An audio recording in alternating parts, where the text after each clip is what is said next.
Yo, what is happening? Welcome, welcome, welcome. It is nice and comfortable and air conditioned here. No mosquitoes. More importantly, no kids driving me absolutely insane.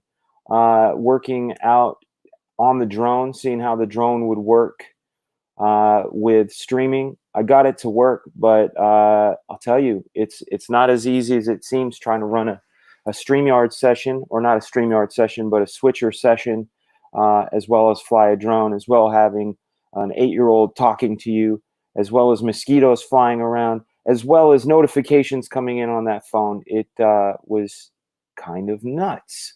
Felt a little crazy, but we got it going. Sorry, I had to delete those streams. They were so wonky and wacky. But what up, Jay Money? How are you, sir? What up? What up? What up? As you can see by the title of this stream, we hit 75,000, which means we are going to be doing a stretch goal poster, a recolor. What's up, Comics with Drew? Hail, hail, my friend. We will be doing a stretch goal poster. Thank you very much, Flying Jeng. What up, Rooster? What up, my man? And while I was typing the 75,000, I realized something, man. We did more than the 75,000. In fact, we are now at 76,000, guys. Can you believe that? And we are 106. What up, Hellspawn Ray? Thank you, sir. Thank you very much. Thank you for the kind words, man.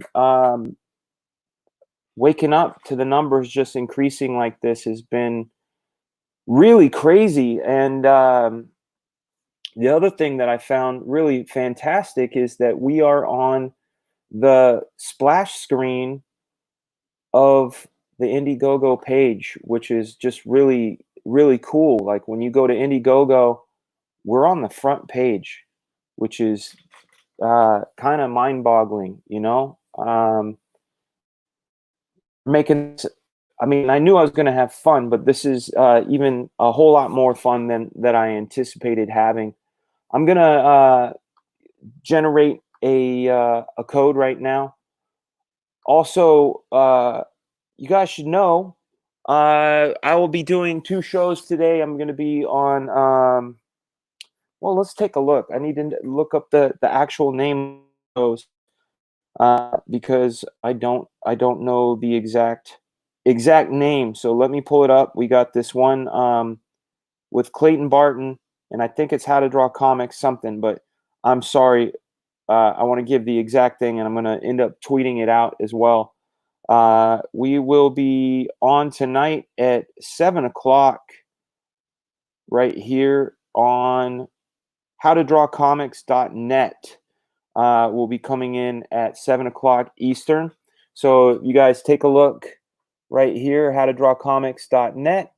We'll be coming in at 7 o'clock.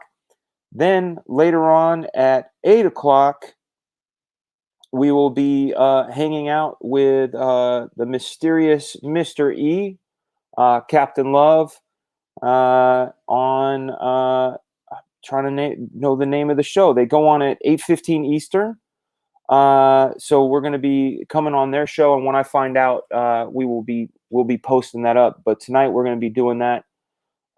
Eric Cannon, of course, I remember Eric Cannon. I don't know what the heck he's up to, but hopefully he's doing well. Let's see, Jason Bascom, how you doing, man? Good to see you. If you guys haven't yet, follow Jason's work on Instagram. Really fun stuff that he's posting. Let's see here.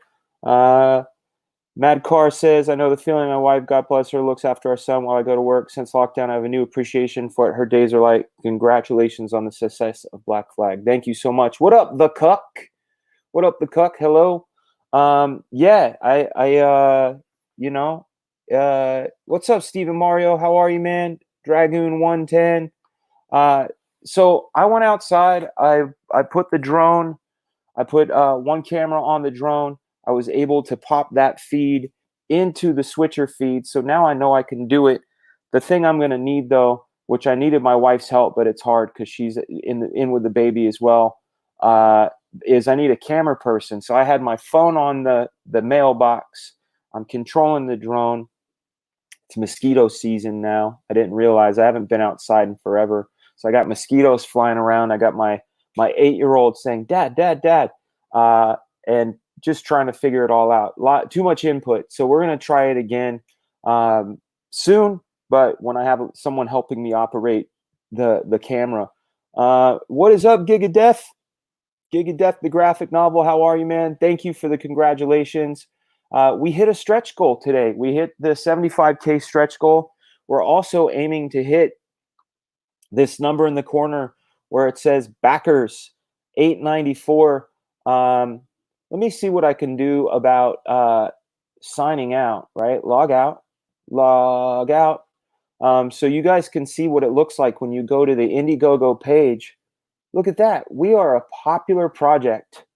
Black Flag is their #1 on here. If you're not even a comic fan, if you're not signed in, we're here. And what we're trying to go for now is the 1,000 backer goal.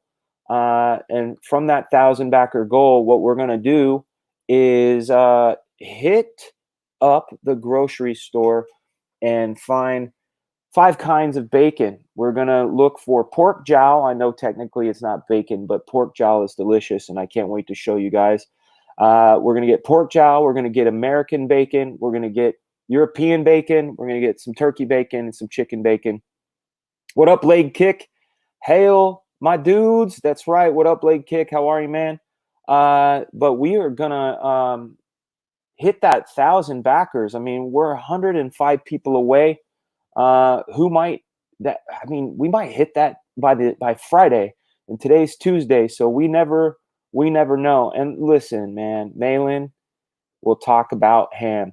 I have no hatred for ham. In fact, I love ham, but I think Malin is out of his damn mind when he says that bacon is overrated, and that we're all being brainwashed into thinking bacon's good. The only thing that has ever brainwashed me into thinking bacon is good is bacon itself. I know that bacon is fantastic and it's wonderful. That's why we end up sizzling bacon when we go to the camera on Switcher. I'm going to post the link to the panel if you guys want to join. Anybody wants to join. We're running on a slow Tuesday afternoon. It's 2:15 here in Georgia.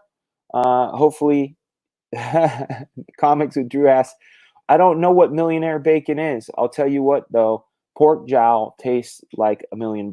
So that's how I roll. Canadian bacon is a crying shame. You know, it's always apologizing. That bacon's always saying sorry. And I don't know. SDA says a frigaboom. Hello. Yeah, man, we did the drone. We did the drone about a half hour away. I got it technically to work, but there's a lot of moving parts aspect-wise. I have to have the host phone running Switcher. I have the other phone, which is the control.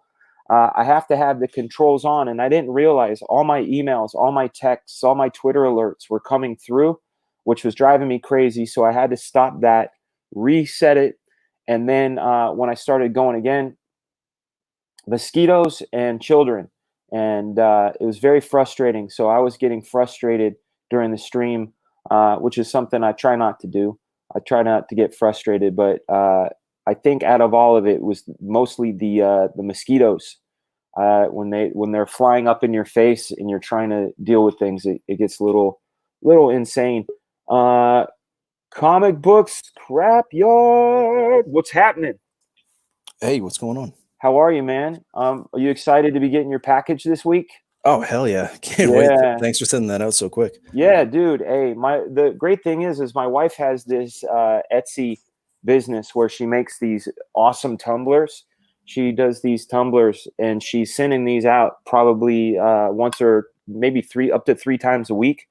So she's always out in the mail. So really she deserves the thank you. I just handed her the package, or the contents of the package with who to send it to, and that's on her. So she's fantastic. Michael Green's in the house. What up, Michael Green? So what are you up to this fine day, Mr. Scrapyard? Not a whole lot. Just got home from a quick workout, and I'm back to quarantine. Man, you're lucky. Well, they open up gyms here in Georgia, and I've been missing going to the gym. But my wife says, "Don't you dare! Don't you dare go to the gym. I don't need you bringing things back because I have 7 people in my house, and like, if somebody even gets a sniffle, they'll be like looking at me all dirty and stuff. And I don't need that. I already get that already without going to the gym. So. Yeah, no, my gym is closed, unfortunately, but I do jujitsu, and my instructor, he's running like private lessons, like 2 people at a time. So that's awesome. So fortunate at least, but yeah. Hey, congrats, 75K. That's awesome. I know, it's nuts. And then when I was in the middle of typing up the 75K, we hit 76, which is just a fantastic awesome surprise, Yeah. And one of the things that's great too is, and I was showing this, we made the Indiegogo mailer, which is a mailer that goes out if you're signed up to Indiegogo. We made the mailer, and when you go to Indiegogo.com, we are the #1 popular project right now, which is nice. That's in all of Indiegogo. Yeah, the entire site. I love when I see CG projects up on the front page when I go on Indiegogo. So do I. What a cool thing to have happen. And like it's one of those things where this is really been way more than my expectations. And every day there's like some new surprise. I was hoping to get to these stretch goal posters like maybe next week, not the next day. Like last night when we signed off, I thought maybe Friday, Yeah. So now I'm hoping to hit that 1,000 backer by Friday. If we hit that 1,000 backer by Friday, we're going to have bacon extravaganza. I'm going to let people know if they need to get their bacon ready, and we're just going to get baconed up.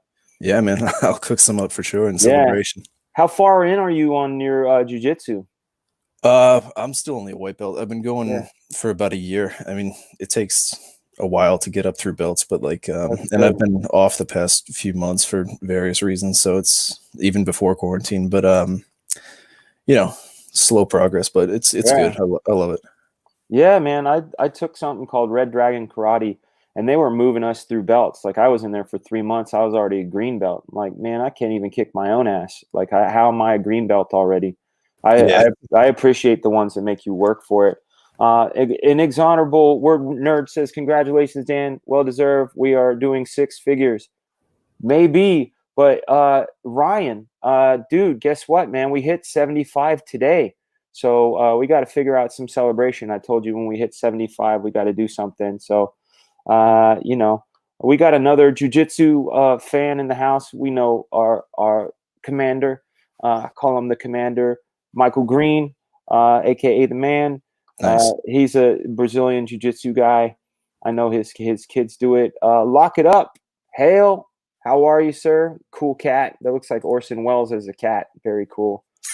So today we're just doing a little happy celebration for hitting that 75. Wanted to let everybody know, the dudes and all the supporters of the Couch Doodles channel know that we hit 75, which means we are going to get that fold-up poster, a recoloring of the cover of the 1995 Maximum Press issue. So that's awesome. I love that cover. So do I. It's for me, it's like the benchmark. I go, if I can do as good as this all the time, then I'm doing a good job. It's like the Taskmaster page. So I'm really excited to do that. We got, look at that. I didn't realize that Michael Green is a purple belt. So he's like, nice. I don't know what that means other than he could use a bow staff, right? Like that's Donatello level. I don't know. I don't know how that works. It's white, blue, purple. So he's the 3rd belt in line. Oh, okay. So that's good. Yeah, I roll some purple belts. They're legit. Somebody new in the house. What's up, Mr. K? How are you, sir? We got Aaron, LC. Hello. What's up, man? We got 4 people in the house. Hey. What's going on? Good afternoon to you guys, or good morning if you're coming from the west. What you got there, Mr. K? I'm going to full screen you. What you got there? What is that? Oh, Lobo saying fragaboom. Okay. Yeah. Nice. Well done. Yeah, you were talking about it the other day about Yes. having Fragaboom and stuff, and I spotted that, so thought I'd throw Yeah. that reading Batman versus Judge Dredd. That's awesome.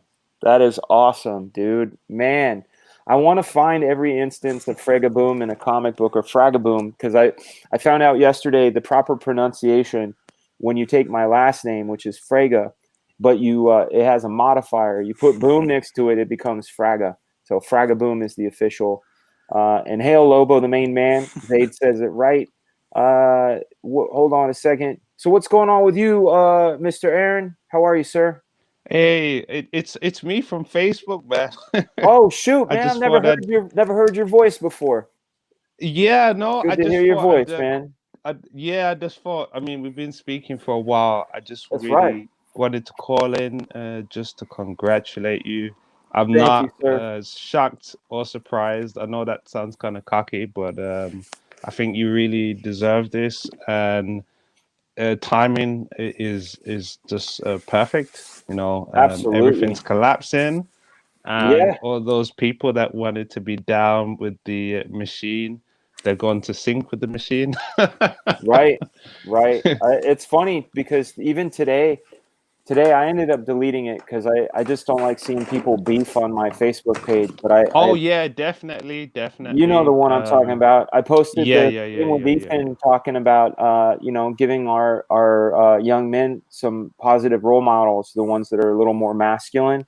And yeah. some people got really upset. I lost four Facebook friends over that post, which is just to me, it's Well, incredible. It's incredible. I think we live in like a hypersensitivity kind of time, and I'm so glad that I was born in the 80s and I wasn't born in the early 2000s, because all of this pop culture has been censored, and it's really like crazy. Like, for example, in Marvel, I've heard that certain characters, like, they have to be like black now, and like they're changing the races of certain Right? characters. I mean, I'm black myself. Well, I'm Yeah. of Afro-Caribbean descent, but for me, changing the race of the character doesn't really add any value, because there are just so many like black characters out there that haven't been developed from like Milestone Media. Right. There's tons that Marvel really haven't even used, They and already I don't exist. really, yeah, I Yeah. don't understand why they're making people like changing races, sexualities, and I feel like when people say, hey, I'm not really comfortable with this, that doesn't make them racist. That doesn't make them No. sexist or xenophobic. I think it's cool just to like what you like. And, if you want to Amen. introduce that, then maybe you create a universe for that. But I feel like everybody's polarized just for liking what you like. I mean, I'm cool with Batman being a straight white guy. I mean, Right. I, I Well, don't yeah. know if there's something wrong with that. I don't know. I'm just, I don't want the characters to be changed all the time. So, I mean, Right, and also the one of the things I was on I wasn't on I was listening to Literature Devil one time, and hmm they were talking about characters and how it seems that the new trend is to sort of highlight what's different about the character, in that hmm this is a gay character, this is a black character, this is an hmm Asian character, instead of just being a character first, a character that yeah, happens to be, not Yeah. this is the identifier of this character and their character. Should always be person first. I don't want into this whole identifying and going, I'm a half Portuguese Dutch cartoonist. No, man, I'm damn yeah. figured I out mean, I'm a man, like I'm a man first, and all that other stuff is like details, it's not the headliner. Yeah. for me, it spawns a lot of the comic books, and I'm at the point now where they've changed the characters so much that I don't recognize them. I can't follow them, so I'm now with the Alan Moore crew. So they can keep Yeah, those new characters, they can twist them, chop them, edit them. I don't care anymore. I'm willing to support something else, and it's good that you and Ethan have started your own thing. Because Yeah, I we mean, need there's all. independent thinkers. Yeah, I mean, the CG is filled with a lot of amazing creators. You know, you have Vinny, Hmm.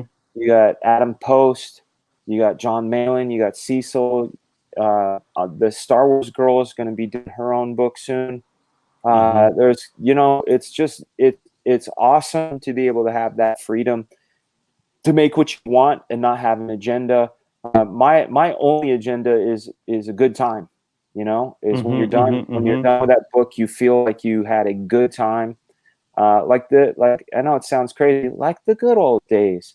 Oh Instead of yeah. being like, That what the fuck is this shit? You know? I mean, for me, like, of course, I've grown up with not seeing a lot of black characters, but I'll give you an example because I know you were around when it happened. When Blade went into the cinema, nobody said, Yeah, "Oh, that's a black character." There was people who were into hip hop, people who were goths, people that were into techno. They went to yeah, see the film. They said, "Man, that guy's badass." Nobody said, "Oh, that guy's a black superhero." So right, that's where I right. think people are missing the Exactly. point. It's not about dividing people. It's just about delivering a good story. I mean, I don't care who the person's sleeping with. I don't want to know. I mean, if they're black, okay, they're black. I mean, I don't really understand why they're highlighting certain things. And I'm I just know. kind of bored with it's like false diversity. You know what Yeah, I mean? yeah, yeah. Hi, I'm Dan Frega. I like vagina. And like it doesn't. It's just so stupid. Like, who cares? Who cares, It's man? completely superficial, and that's what they focus on. They'll tell you, okay, we're gonna make a character who's a woman and black and gay, and I'll say, okay, but who is she? Who is she as a person? Because that doesn't tell me anything. Right, right. Nothing other than that. Uh, we're. It's almost like the currency of the wokies is virtue signaling. It's Yeah. Yeah, like, look at what we did. We care about this demographic, and look at what we did. That's right. This person is this, and how dare you not appreciate what we did? You must hate it. And if yeah. you hate it, you're Hmm. this, that, and the other. And it's no. I love everyone. I They, love I love everybody except for assholes. If you're an asshole, then you're an But asshole. exactly. but isn't this like this is like exactly what they're saying what we shouldn't do. They're forcing us to watch and read things that we don't necessarily even want to watch. I mean, for example, I'm going to say something controversial. Say The it. Watchmen, I don't understand why the whole character was black. I don't understand. First of all, it's Alan Moore's creation. So if he's not involved, why is there even a TV show? And why has it got something to do with like some like racial justice kind of thing? Because that's got nothing to do with the universe. I mean, the story would be cool. Just don't call it The Watchmen. Call it something else, and I'll Right. be cool with that. And I check it out. But once you put The Watchmen on top of the title of the TV show, I want to see stuff from the Watchmen universe. That's Yeah. you know. Exactly. They're just hitching their ride on something. Again, I was watching. If you guys haven't, check out Literature Devil on YouTube. I was watching Hmm. him this morning, and it's a conversation that Will Perdomo, my co-writer on Black Flag, we talk about this all the time. How true evil has has a full-on inability to create from nothing. You know, evil can't create. Evil can only bastardize. It can only take something and malign it, and that's what's happening. If there, like you said, create your own. If there was somebody out there that created these things on their own, then it's a voice. It's a unique voice. But when you hitch your ride to something that is already beloved, already created, then I just think it's evil, personally. I want to say what's up to Javier Park Song. Hopefully, I'm saying it right. It could be Javier, it could be Xavier. We have a brand new member. Thank you very much for joining. As somebody said earlier, we're going to be putting up wallpapers by the end of the month. Some new Black Flag wallpapers, some Couch Doodles wallpapers for the new members. Enjoy those badges and emojis. Nice. And Dan, what you're saying about how they can't create, right?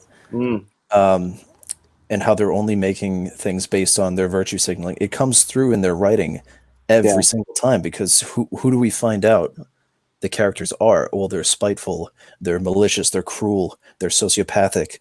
Like characters like Riri Williams and Carol Danvers, like they're not virtuous, upstanding characters. Everything is done out of spite and from a place of trying to make you feel lesser, rather than the older heroes like Captain America, like Superman, who would bring others up, those who would be seen as beneath them. They make you feel like you can become someone like them. Right. The aspirational qualities. You know, my favorite character of all time is Spider-Man. And the thing I like about Spider-Man so much is that it's the whole great power comes great responsibility. Hail Art of Seven, or Hail Art of Steven, man. Sorry, I'm nearsighted. I see it. Very cool icon, by the way. But yeah, the thing that I like about Spider-Man is he got all this power. He got all this stuff, and he did what maybe a lot of us would do. You know, you win $1 million, you go spend $1 million, you know, something like that. But he learned quite quick through the death of his Uncle Ben what he needs to do. And that's like instant karma, instant tragedy. And he could have gone the way of spite, like you said, and turned into a vengeful piece of shit, but he didn't.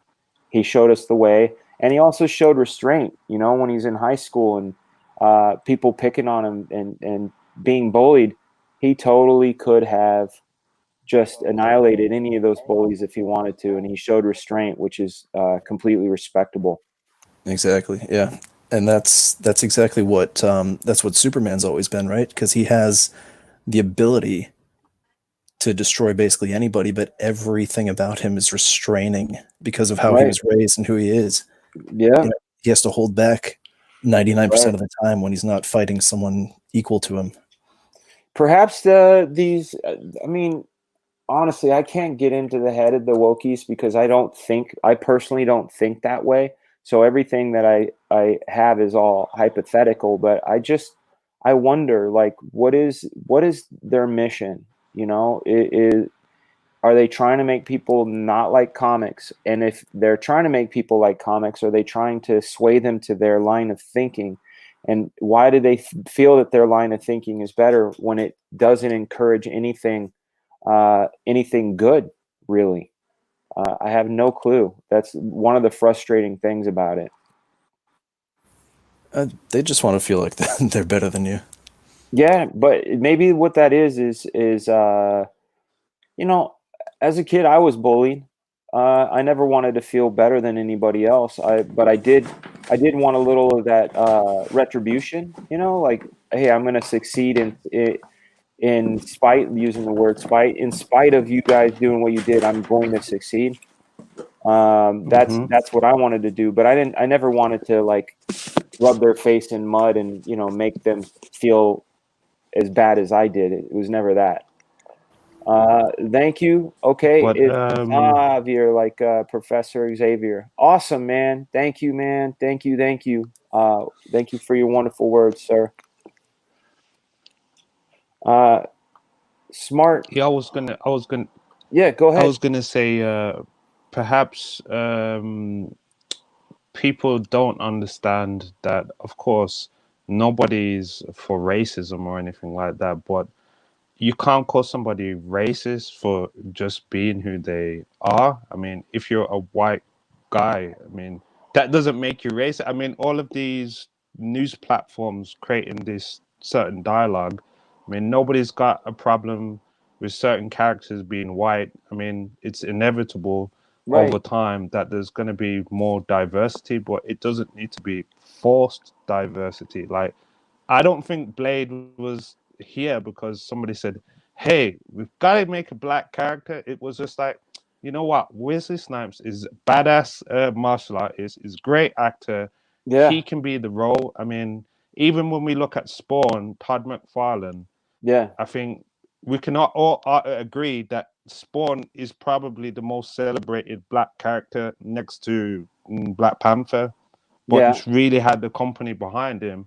And I don't think Todd did anything that was like, man, he doesn't understand black people. He just said, okay, the character's black, and that's That's it, you it, know. because there's no difference, man. That's the thing that's crazy. I mean, outside of like, histories and things, there's really no difference. We're all human beings. Like, imagine if we weren't able to see color, if we weren't able to see that, like, or if the world existed like the internet, right? Like it for you. And is it Aaron or Aaron? Because there's different ways. How do you say it? Aaron, Okay, so Aaron, it's yeah. if I didn't see your icon on Facebook, I'd have no idea what you look like, or what ethnicity you had. I only know the person that I message with and talk to about cool pens and inking tools and all the things going on over there. That's all I'd know.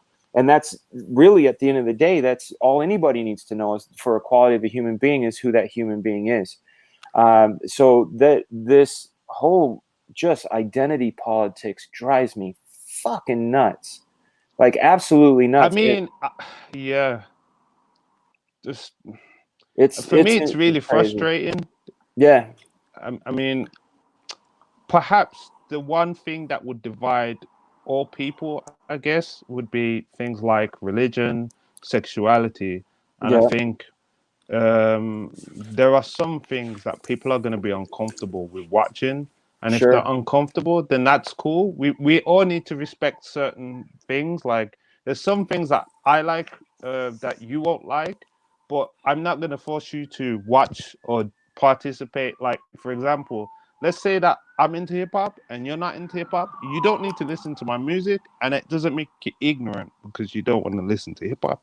that's You right. know, that's uh, but I guess that they're going to go down this route, but I think that they're going to lose a lot of money because a lot of people don't want to be preached to. They just want to watch the film and they just want to read the comic to Right. escape, you know? Exactly. And also this crazy sort of idea of dividing people is another thing that drives me a little nuts, which is when you see somebody say, if you voted for whoever you voted for, fuck off, or I'm not going to, I don't want your patronage if you voted for this person.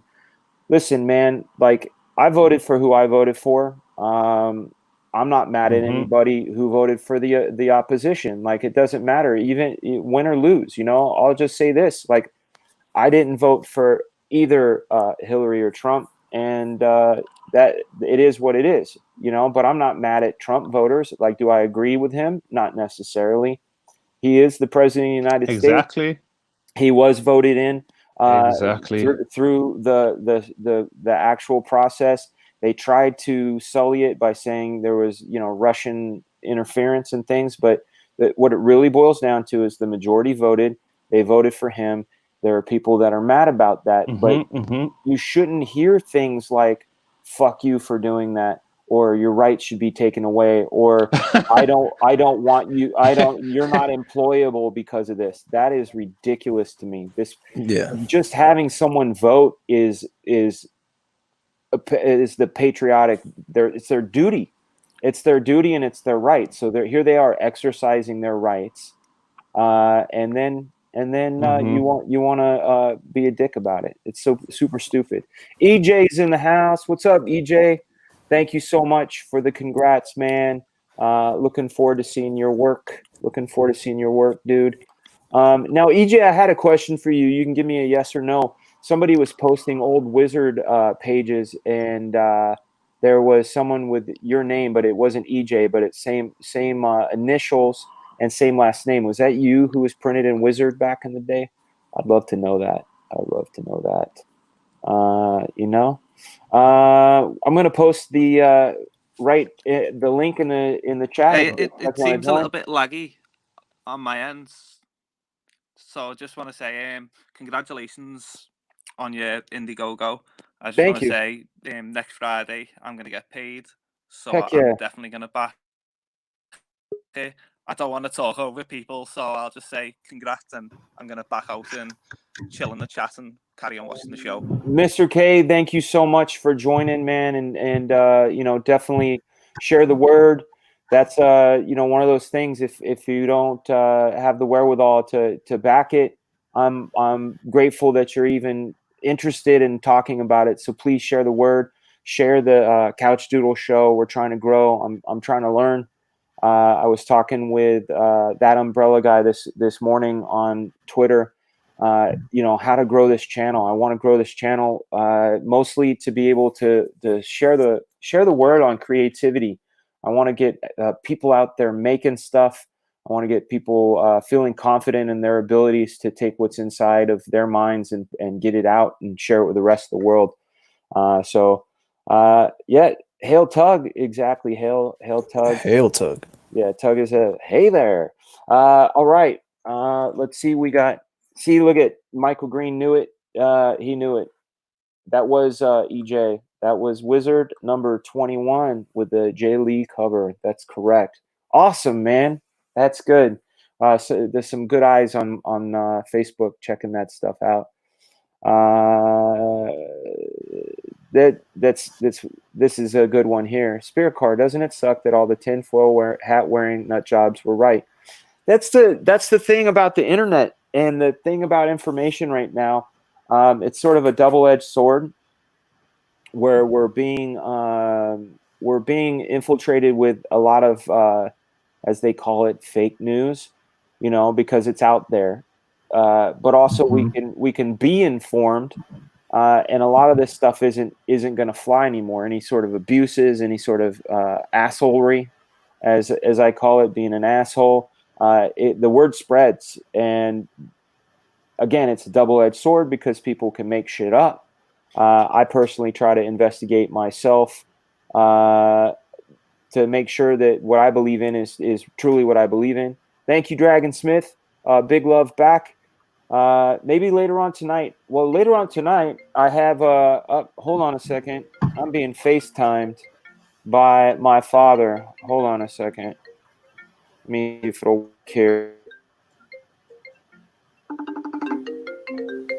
There we go. My dad FaceTime me and it's trying to come through on the computer. There you are, Dad. How are you? I'm streaming. You're streaming? I am streaming right now. You want to join the stream? Where are you streaming to? YouTube. I'm live right now. Oh, you are? Yeah, you want to say hi? Say hi to everybody. Hi, everybody. This is my dad. Hey, my dad. Yeah, everybody. hey, Hello, hey, back. Mr. Frager. Yeah, how are you what's doing? going on? I just talked to your bro, and he was showing me the segment he did the car, your mom's car. Yeah, isn't that great? Yeah, but that's exactly what I was saying. When I do Teddy Ruxpin, I wanted to be able to live feed it, and you said you had to wait to get to the program that you had. No, I said you have to use the link to do it. That's what I said. So I can send you a link right now, and you can come right in. Is it the same link that Rob used? No, it's a different link. StreamYard generates a different one, but I'm gonna send it to you right now. Okay, we'll give it a try. Yeah, and I think my dad's gonna come join us, guys. Hold on a second. Do you want me to send it to you via email? Are you gonna use it on your computer or on your phone? You know what? I think I'll use the computer. Okay. And yeah, I'll email it to you. Make sure you have headphones and stuff. Okay, It'll be great to get your perspective on this conversation. I have a iPod earpods. Okay. And I'm going to have to activate my my computer, not computer, my camera and mic. So okay. We'll see you in a second. Love you, Pop. All right, we're gonna send Pop Fraga the link. He had cool, man. Yeah, he's got all kinds of cool shit. He brought Alf on the other day. I was like, whoa, you have an Alf. That's cool. Hold on. let me go in iCloud. I gotta go into my email real quick. You guys carry this discussion on, man. I wanna hear some more. Yeah. I the other day, speaking about fake news and people's extreme views, I was speaking to somebody about people protesting, because of the whole COVID crisis. And I said that I think it's crazy that people would protest with no mask. Right. And they were bashing these people. They said, "Oh man, these people are Trump supporters." I said, "Listen, I don't care what they support. I'm only talking about what they're doing." And I said, furthermore, it's not just Trump supporters. It's everybody's not wearing a mask. It's not, and they tore me to shreds. they crucified me and told me, "Man, you don't know what you're talking about." I think this whole woke kind of attitude is just completely insane, man. It absolutely is. And I love that they use that as an insult, and they'll just assume your political stance. And then they say, yeah, it's an insult to support the sitting president of the United States. Yeah. Which on its own is, whatever. It's almost trope. It's almost trope to do that, It's like the person that's in office always gets shat upon no matter who they are. Exactly. But I mean, yeah. Go ahead. I was just gonna say, I'm not pro or against. I'm only stating facts. First of all, I'm not even American, so I couldn't vote if I wanted to. But all I'm saying is, like, you probably should wear a mask. Probably. Yeah. I'm not a doctor or a scientist, but you probably should wear a mask. Yeah. And I have a little anecdote just to get back to like how far these things go and how sort of delusional these people get and how crazy and spiteful they can be. So this was prior to the 2016 election. Mm-hmm. So, things were kind of gearing up and Trump was gaining a lot of support and all this. And I was speaking to someone who said, someone I was very close to at the time, don't talk to them anymore for other reasons, but they said, "I'm starting to think Trump supporters shouldn't be considered people." What? Oh shit. Yeah. Oh man. And that's ridiculous. Just think about how far that goes, because you don't know what their reason is for supporting Trump. They might not even like him, but they want to, push certain policies forward or whatever. Mm-hmm. Right. Or they just hate Hillary Clinton, which is a perfectly viable stance. That's a perfectly viable stance. I don't like her. Yeah. I mean, Carol Baskin reminded me a lot of her. Carol Baskin is awesome. I'll tell you, and War Raven is correct. We should let's cool out on the the politics and talk. Yeah, of course. Talk Polycomics or even Tiger King. Yeah, have you both watched Tiger King, or either of you guys watched Tiger King? Yeah, I saw Tiger King, but actually I saw him a few years ago because there was a documentary by Louis Theroux. I don't know if you sent him, and he did a little expose, but it wasn't that crazy. Not like this Netflix thing. It was just so flamboyant and nuts. I mean, right. I mean, insane. I mean, the fact that like some of the most sane people on there were the people that worked for him, and you go, but you're insane because you work for him, and that poor gal who lost her arm, Oh yeah, going right back to work. Yeah. That was crazy. Thank you, Liquor Jim. I'm more excited for Black Flag than Cyberfrog because I can share with my 10-year-old nephew. Thank you for embracing the philosophy of Comicsgate. I think you could show Cyberfrog to your 10-year-old nephew too. I think so. But Share the love. Yeah, Black Flag Flag is for everyone. Like Wu-Tang is for the children. Most definitely. The thing that for me, we're just living in a crazy world. Like I said this to my wife the other day. I said, there have been so many weird instances, and this world is so crazy that I wonder right now, am I in a coma? Like, is this real? Like I really had to ask, because there were a lot of things happening. And then like the other day, this happened, like it was a continuation. I was typing things into an email, and twice during typing emails, I'm like writing the words, "Are you kidding me?" And as I'm writing, "Are you kidding me?" someone on the television says, "Are you kidding me?" And it happened twice. I wrote, "Oh, come on." And then the person on the TV set said, "Oh, come on," right as I typed it. And I'm like, okay, I'm in a coma. Like, like it's so weird. Like the world feels weird. I am sensing a new person to join the panel, brand new to the Couch Doodle Show. Jim O'Reilly of Rising Origins. How are you, sir? Hi. How you doing? Doing well. Cool hat. I like How are the you? Deadpool hat. That's very cool. Oh, thanks.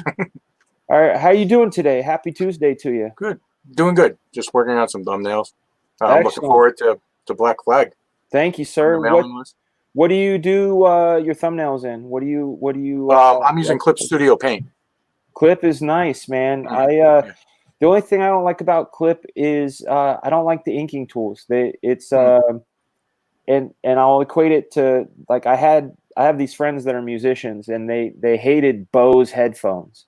And I said, "Why do you hate Bose headphones?" And they said, "Because it has a sweetener in what it does is it post-processes audio to sweeten for the common man," is like what he said, like an audio file. It's like it gives this mid-grade sort of, like, it sounds okay, but it's mid-grade. That's what I feel about the inking tools in Clip.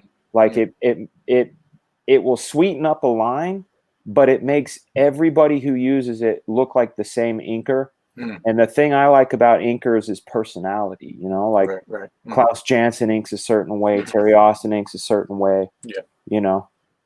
Do you do your layouts digitally? Is your whole process digital, or do you work? Sometimes it's a mix. Like if I can't get something to look right digitally, I'll jump on the traditional, then I'll scan it in. So Yeah. it really depends. But for this series that I'm working on now, it's traditional. It's a 48-page, and I'm fortunate enough this time around. Greg Harms will be doing the inks for it, Awesome. so I don't have to draw things twice. I'm not a great inker. My thing is pencils. So. I love inking, but my problem is I'm slow. Same thing. I can pencil, like, if I had to, I could pencil 3 pages a day. I certainly cannot ink more than a page and a half in a day. Even no matter how hard I tried, I can't go fast. And maybe it's my tools of choice, My tools of choice. I like traditional dipping pens, and you can't really move them any direction. They always have to kind of go in the one direction. But my way of working is we call it tradigital. Like, I'll do all my pencils in the iPad, and then I've got an Epson 1400 that'll print out on Bristol. My inker Shelby, who inks Black Flag, I'll just send him files. He's all the way over in Arizona. Yeah. We got a little background chat going on. I'm not sure whose house that's in. It might be mine. I'll mute myself right now. My wife's on a call. Oh yeah, wife's Let me just mute myself. So, All but I'll good, keep man. listening to the show, and I'll mute when I can. No problem. Rooster Puncher put in there, check out the Hellseekers pre-launch signups. Definitely check out Hellseekers. A really cool looking book. Everything that Rooster Puncher does is awesome. It's high intensity, very intelligently written stuff. So check out Voidwalker if you get a chance, and sign up to the Hellseekers pre-launch if you can. Let's see. There we go. What does this say here? That's okay. Go at your own pace. Deliver great stuff. Don't sacrifice your methodology. Do it and transfer it to CG. Yeah, man. Well, the reason I hired an inker is so I can get things out to you at a good pace. Like, my pencils are pretty damn tight. I don't know if my iPad's down here. I don't think I brought it down. It's still upstairs. But I pencil very tight. I almost ink in pencils, but I like having an original. Yeah, Lake Kick says Walden Wong teaches on his channel. Walden and I need to get together, man. That's what I need to do. What about says one away from 900 backers? Let's check in real quick. Oh yeah, awesome. On the campaign, and wow, hit 76. Hit the refresh on that. Wow, we're 101 away from 1,000 backers, and what that means for this show is we're gonna have the bacon extravaganza. We're gonna really cook bacon. I'm gonna get 4 kinds of bacon, maybe even up to 5 kinds with the pork jowl. I'm gonna get my wife to film as I grill it up, unless I get her to do it. I don't know. I'm gonna leave that up to you. Should I cook it? Should she cook it? You know, but we're gonna have legit real bacon, and I love it. Yeah, and oh yeah, War Raven, he's right. Malin is not invited. He could bring his ham. In fact, no, I think Malin should be invited because we need to give him all of the bacon. Speaking of, he's like Beetlejuice. You say his name 3 times, and he shows up. Malin, if you want, man, we got a place in the panel for you. If you want to come in, my dad is asking about the link real quick. Hold on a second. No. Where did it go? I saw the message here, but not there. Hold on. But yeah, Malin, man, dude, come on. Bacon's the best. Bacon is absolutely the best. I'm gonna send my dad the link right now. I don't know.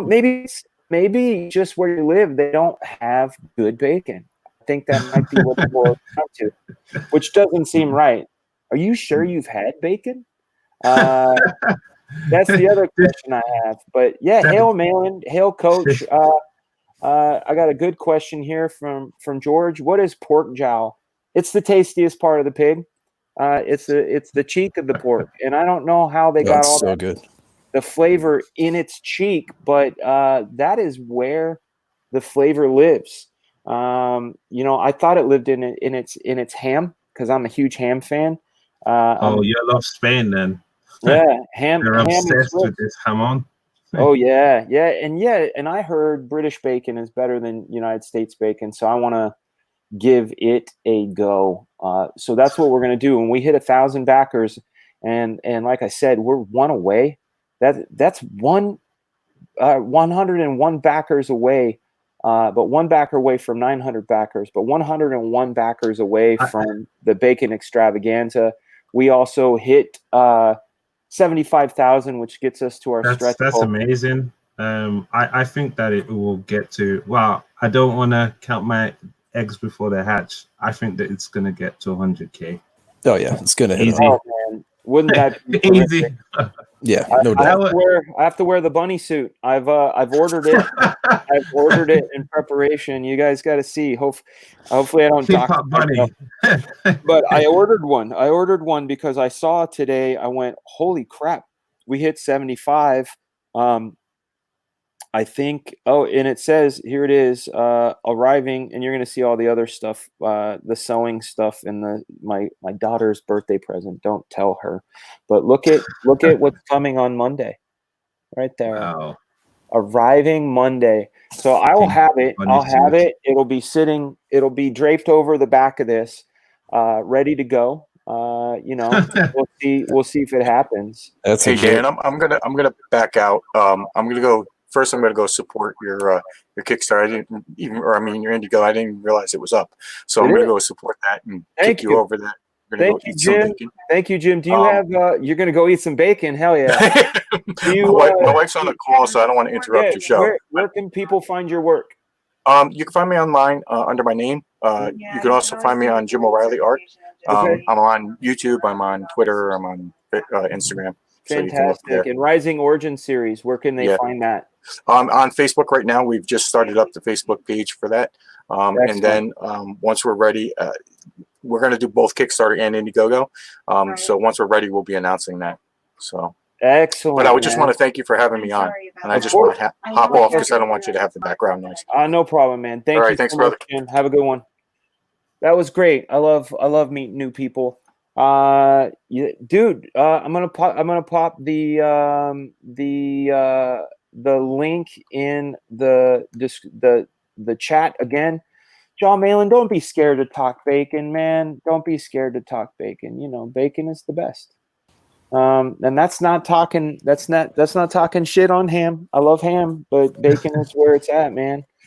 All right, let's see. Let's check it one more time. Now I'm all giddy. Like I'm all giddy to see if we can get 900. which then I can start saying the countdown to 1,000, and maybe I wish I can make a bacon timer. Can you imagine that? Like just Yeah. bacon, that like a bacon clock, or like strips of bacon make the numbers. I would love it. I think bring the Wolfman in, says Tasman. Yeah. I'm saying, come on in, man. Wolf Pack. I don't know any wolves that would turn down bacon unless it's from Denny's. Did you guys hear my story about Denny's bacon? No. What happened? Well, I used to have Chihuahuas. My ex-wife and I used to have Chihuahuas, these little dogs, and they were little vacuum machines. They would eat anything they can get their little grubby faces on. And one day we came home with some extra bacon from Denny's, and they walked up to it, turned their noses, and walked away. So that might be who. Wow, I've never heard of that. John Malin, is the bacon you've had in your life Denny's bacon? Well, I'm pretty sure I have had Denny's bacon once or twice. I can understand. Bacon, all this bacon love is a hoax. I'm tired of it. You're tired of it. What a massive hoax thrown on Americans, maybe the rest of the world. I don't know because I don't pay attention. Yeah, you know what, dude? When we hit 1,000 backers, you are invited to the bacon extravaganza, and I'm going to cook you a ham steak. I am for you. Right. I am, and you can tell me what kind you want. My favorite, because I'm a ham connoisseur. I know the ones I don't like. I don't like any sweetened ham. I don't like honey ham. I don't like maple ham. I like Black Forest. I like Old Farm ham. I like traditional salted ham, uncured ham. Wow. You know, I like a ham steak. What's your favorite? Any kind of ham. And same with like even like a straight up steak. Like I don't really have a preference for meat. I mean, I'll just kind of eat whatever is in front of me. You know, put a little salt, pepper on it. Maybe it doesn't really matter to me. Okay, here's I'm not a connoisseur, but if it's ham, I'll pretty much eat it. Look, if it's bacon, I'll pretty much eat it. All I'm saying is what I was asking. Bacon on a burger is fine, yeah. So it's not that you don't dislike bacon.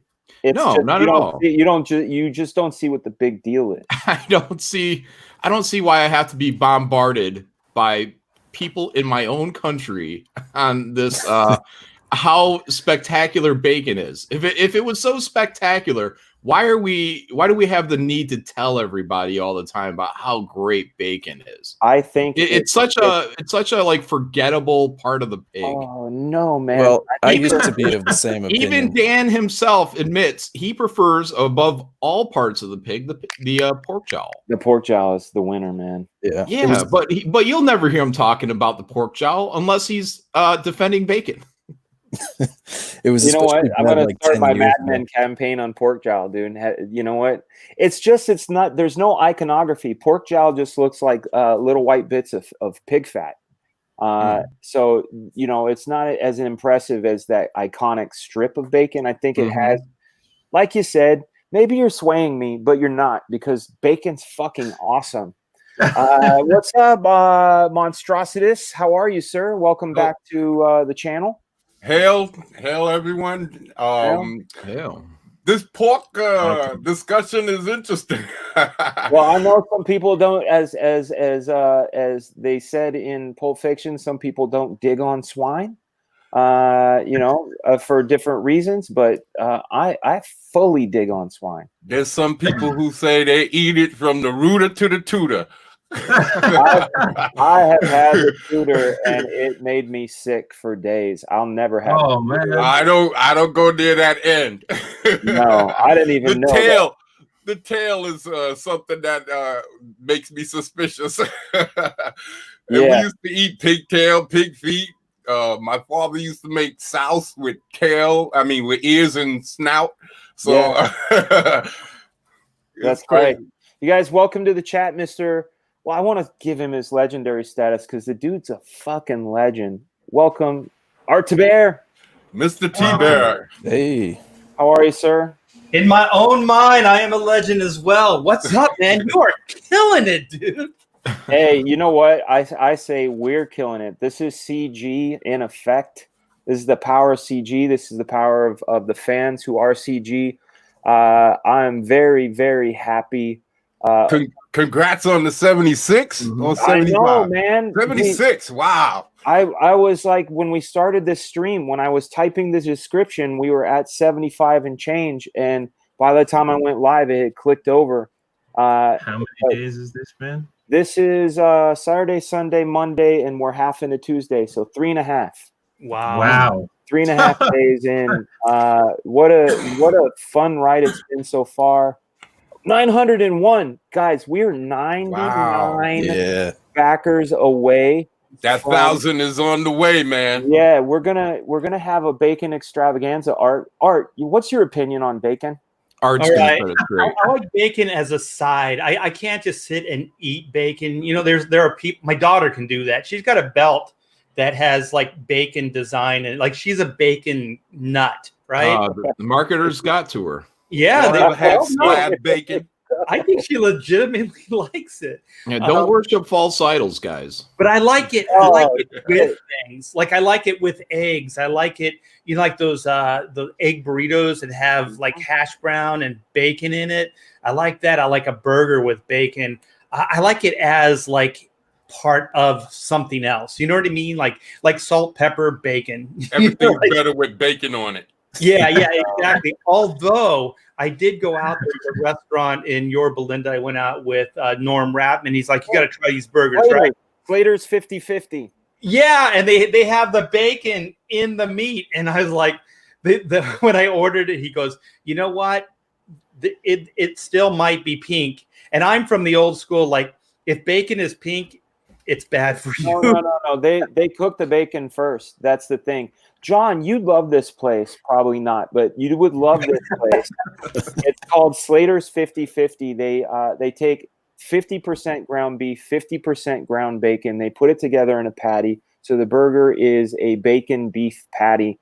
You get that a little bit a little bit with bacon on the side, little bacon milkshake. You're good to go. Oh my God. It's just indoctrination. But the thing is, John, when you bite into it, the patty inside will be pink. It's not raw. It's not raw. It's not raw. It's not raw, but I'll tell you, it is discerning. Right. Jim O'Reilly's got your number, John. He's calling you a closeted bacon eater. I think you want it all for yourself, and you're trying to convince us to not want it. I think that's what's going on. Yeah, right. So I think part of the problem is there was this huge bacon hype machine that started up like 8 to 10 years ago, where it's all you heard about, and people are making like bacon chocolate and bacon shampoo and deodorant and all. Like it got bacon to be a little much, right? Yeah. So I went through a brief anti-bacon phase, just being contrarian, but yes, I came back. Okay. You'll always come back. John will come back. John will come back. All right. So here's a comic book question that I have for the panel. Wait, can I get one more like bacon or pig observation in? Yeah, pigservations are great. Pigservation. Okay. Where do you guys rank is pig knuckles, pig's feet, and what are those pork rinds? Oh, I love pork rinds. Pork rinds are great. Pork rinds are. I used to love the hot ones. Yes. They don't make them the same no more. The Rolettes. Yeah. The old school ones had hair still in them. Do you remember? The new ones still have them?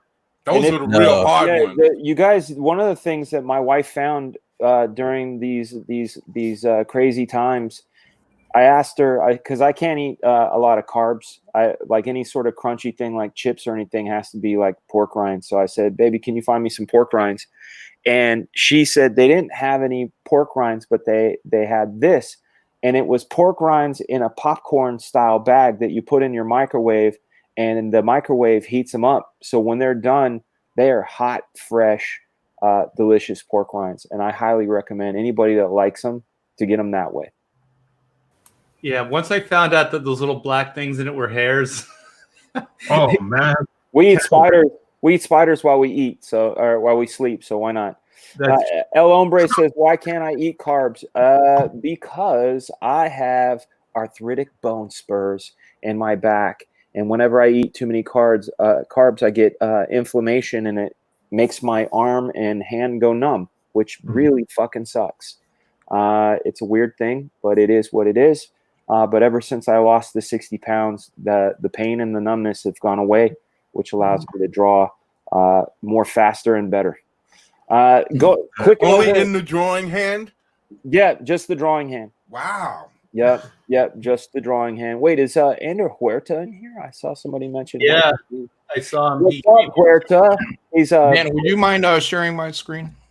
Where's it at? Hold on. There it is. Yeah, I don't mind. Are you gonna? If you want to bring in Andrew, you can pop me out. I just want to ask one question first.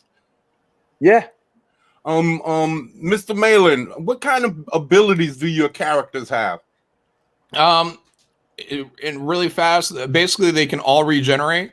Like Wolverine speed. Right. Mick has. Wait a second. In the movies or in the comic books? Like super fast. Like super fast. Yeah. Mick is the big strong guy. Nothing much beyond that. He can communicate with telepathy, so you can hear him in your head. Yeah, he's the Frankenstein. The Bride, she doesn't necessarily have anything beyond the regeneration that I can think of offhand. And none of them are like trained. They're all scientists, so they don't really have like major skills. But the regeneration lets them do, a lot more than the average Joe. Vlad is a little bit different. He's more like a Superman kind of type character. He hasn't flown yet in any way, shape, or form. Okay. But bulletproof, super speed. He can pretty much do whatever he needs. But he's got guns. All right. Mm-hmm. Well, then I have to warn you that the deformity is coming. Okay. All right. Awesome. All right. What you got there, John? All right. This is a supposed. I haven't watched this yet because I couldn't hear the audio going through my headpiece, so I wanted to just play it live. We'll see what they have to say about bacon. All right. Many years ago, our client was the BeachNet Packing Company. We made a research and found out that the American public ate very light breakfasts of coffee, maybe a roll, and orange juice.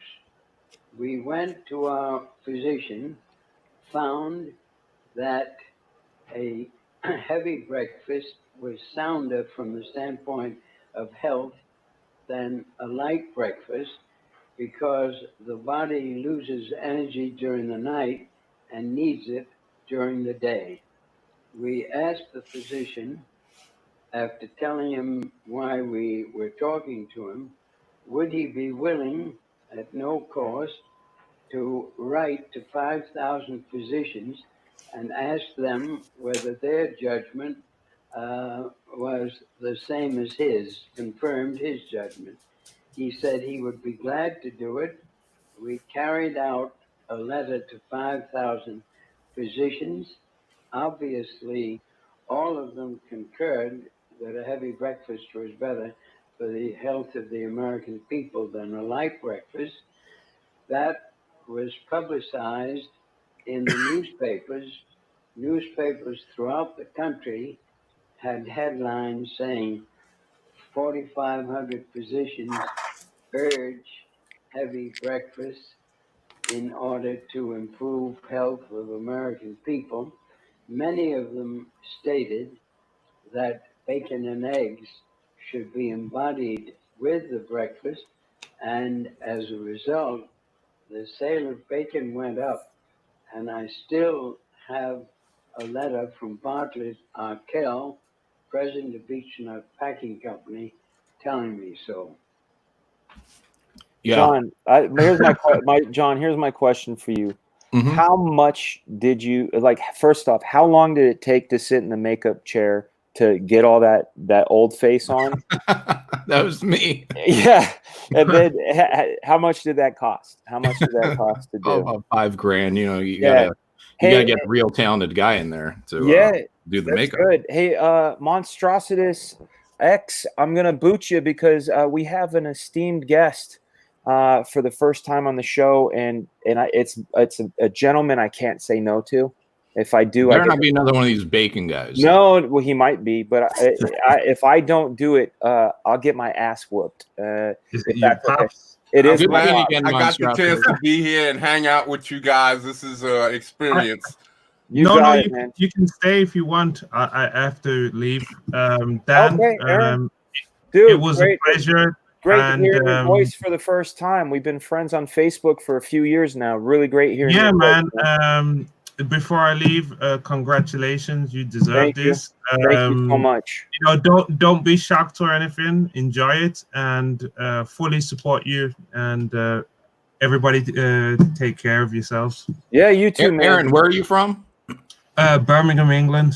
Oh, okay. Cool. Thank you. Yeah, man. Yeah, everybody be and do your best. Aaron, keep inspiring, bro. Thank you for coming on the show. Thank you, man. See you. Everybody, God bless, man. Take God care. How bless. you doing, Aaron? All right. Go All eat some right. bacon. Yeah, eat that bacon. Dan, how disappointed were you when you found out your friend of 3 years was a Brit? Not at all, man. I love it. Don't lie. I love the Brits, man. I love them. There's a few. If he came from the Heathrow Airport, I'd be very, very disappointed. The Brits are taking over, man. Yeah. Okay, you guys. This is the debut of my dad, the guy. If you guys say I'm a nice guy, it's all his fault.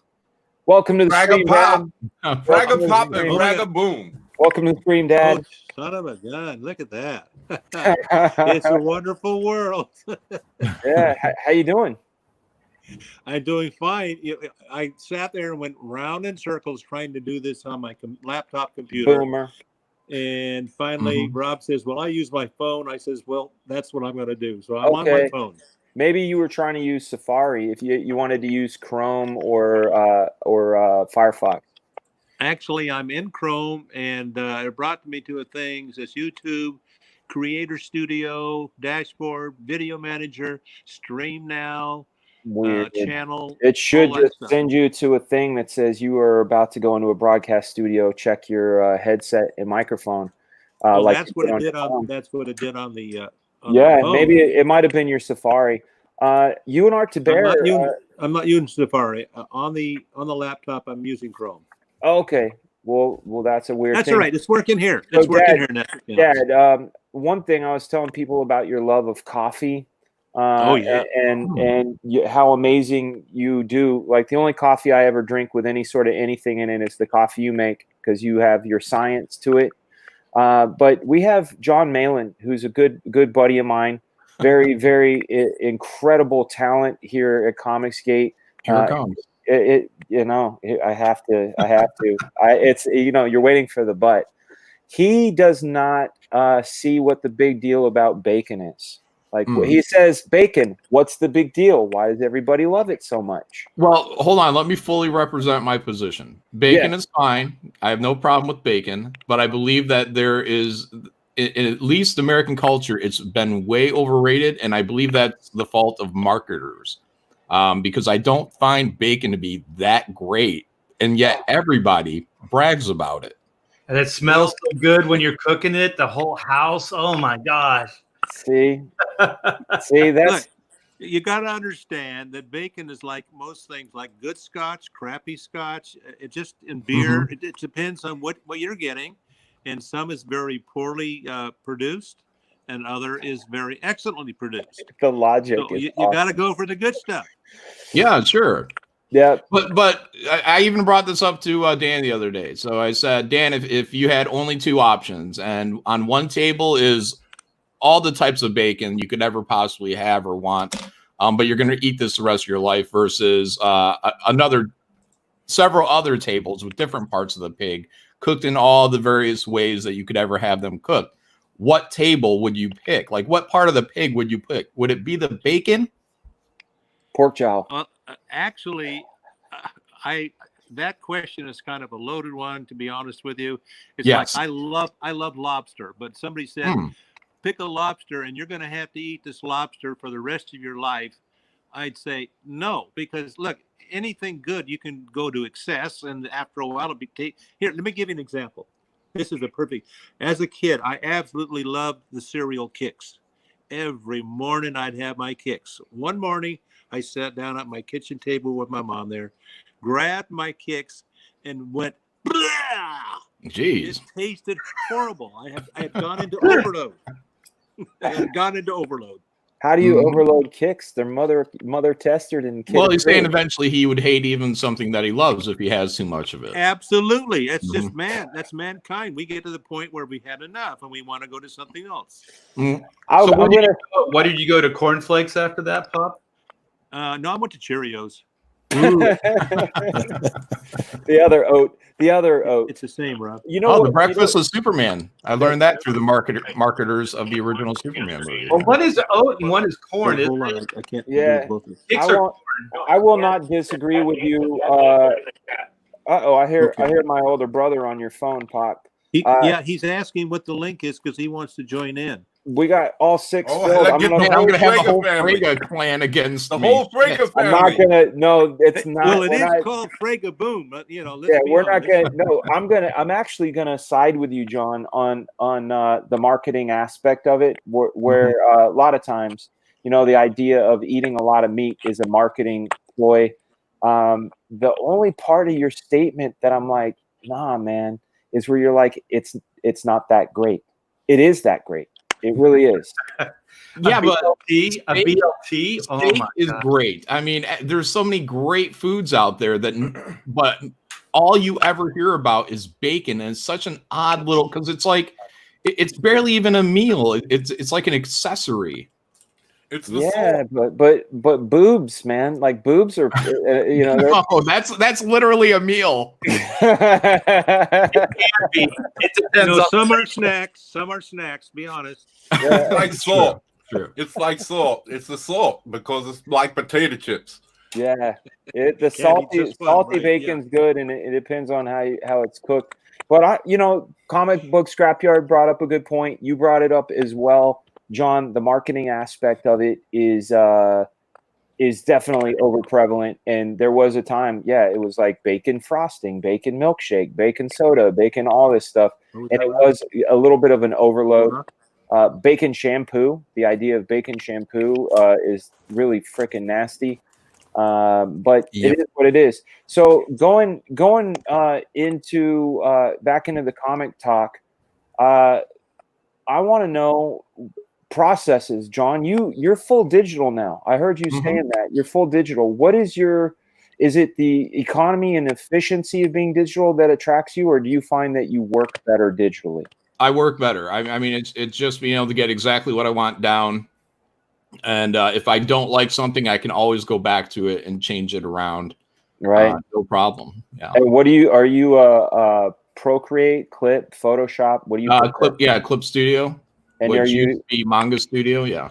Are you using keep everything really simple? I just use a G pen. That's it. I mean, I'll use a line tool, square tool, circle tool on occasion, but all my drawing is there's no correction. I don't know how to do it. So yeah. Are you on an iPad, or are you using like a Cintiq? I have a Wacom Mobile Studio Pro. That's where I've done my work for the last few years. That's incredible. And I know Art to Bear, you're like me. It's sort of tradigital. You build it in the computer, you spit it out, and you do what you're doing now, which is actual board. Yeah, I'll lay it out first. I'll thumbnail it, and then I'll throw it into the computer and play with it in Photoshop. And then I'll print that. Sometimes I'll print it out. Sometimes I'll just I'll print it out small and then redraw it. Sometimes I'll blue line it. It just depends on how tight it is. And then I'll work over it from there. Like this, I think I have the layout here. This was my thumbnail. Yeah. So this was real tiny, and then I just blew it up. And then you're gonna put the yin yang in there in color? Is that how you're gonna do the target back there, or I had yin yang drawn in, but it was a little too busy, so I just simplified it with the way it is now. That's great. That's great. And what is this for? Is this a cover? This is a commission. This is white from Black and White. That's exciting. So this is the last of my commissions. As soon as this is done, I am probably going to open the list up again.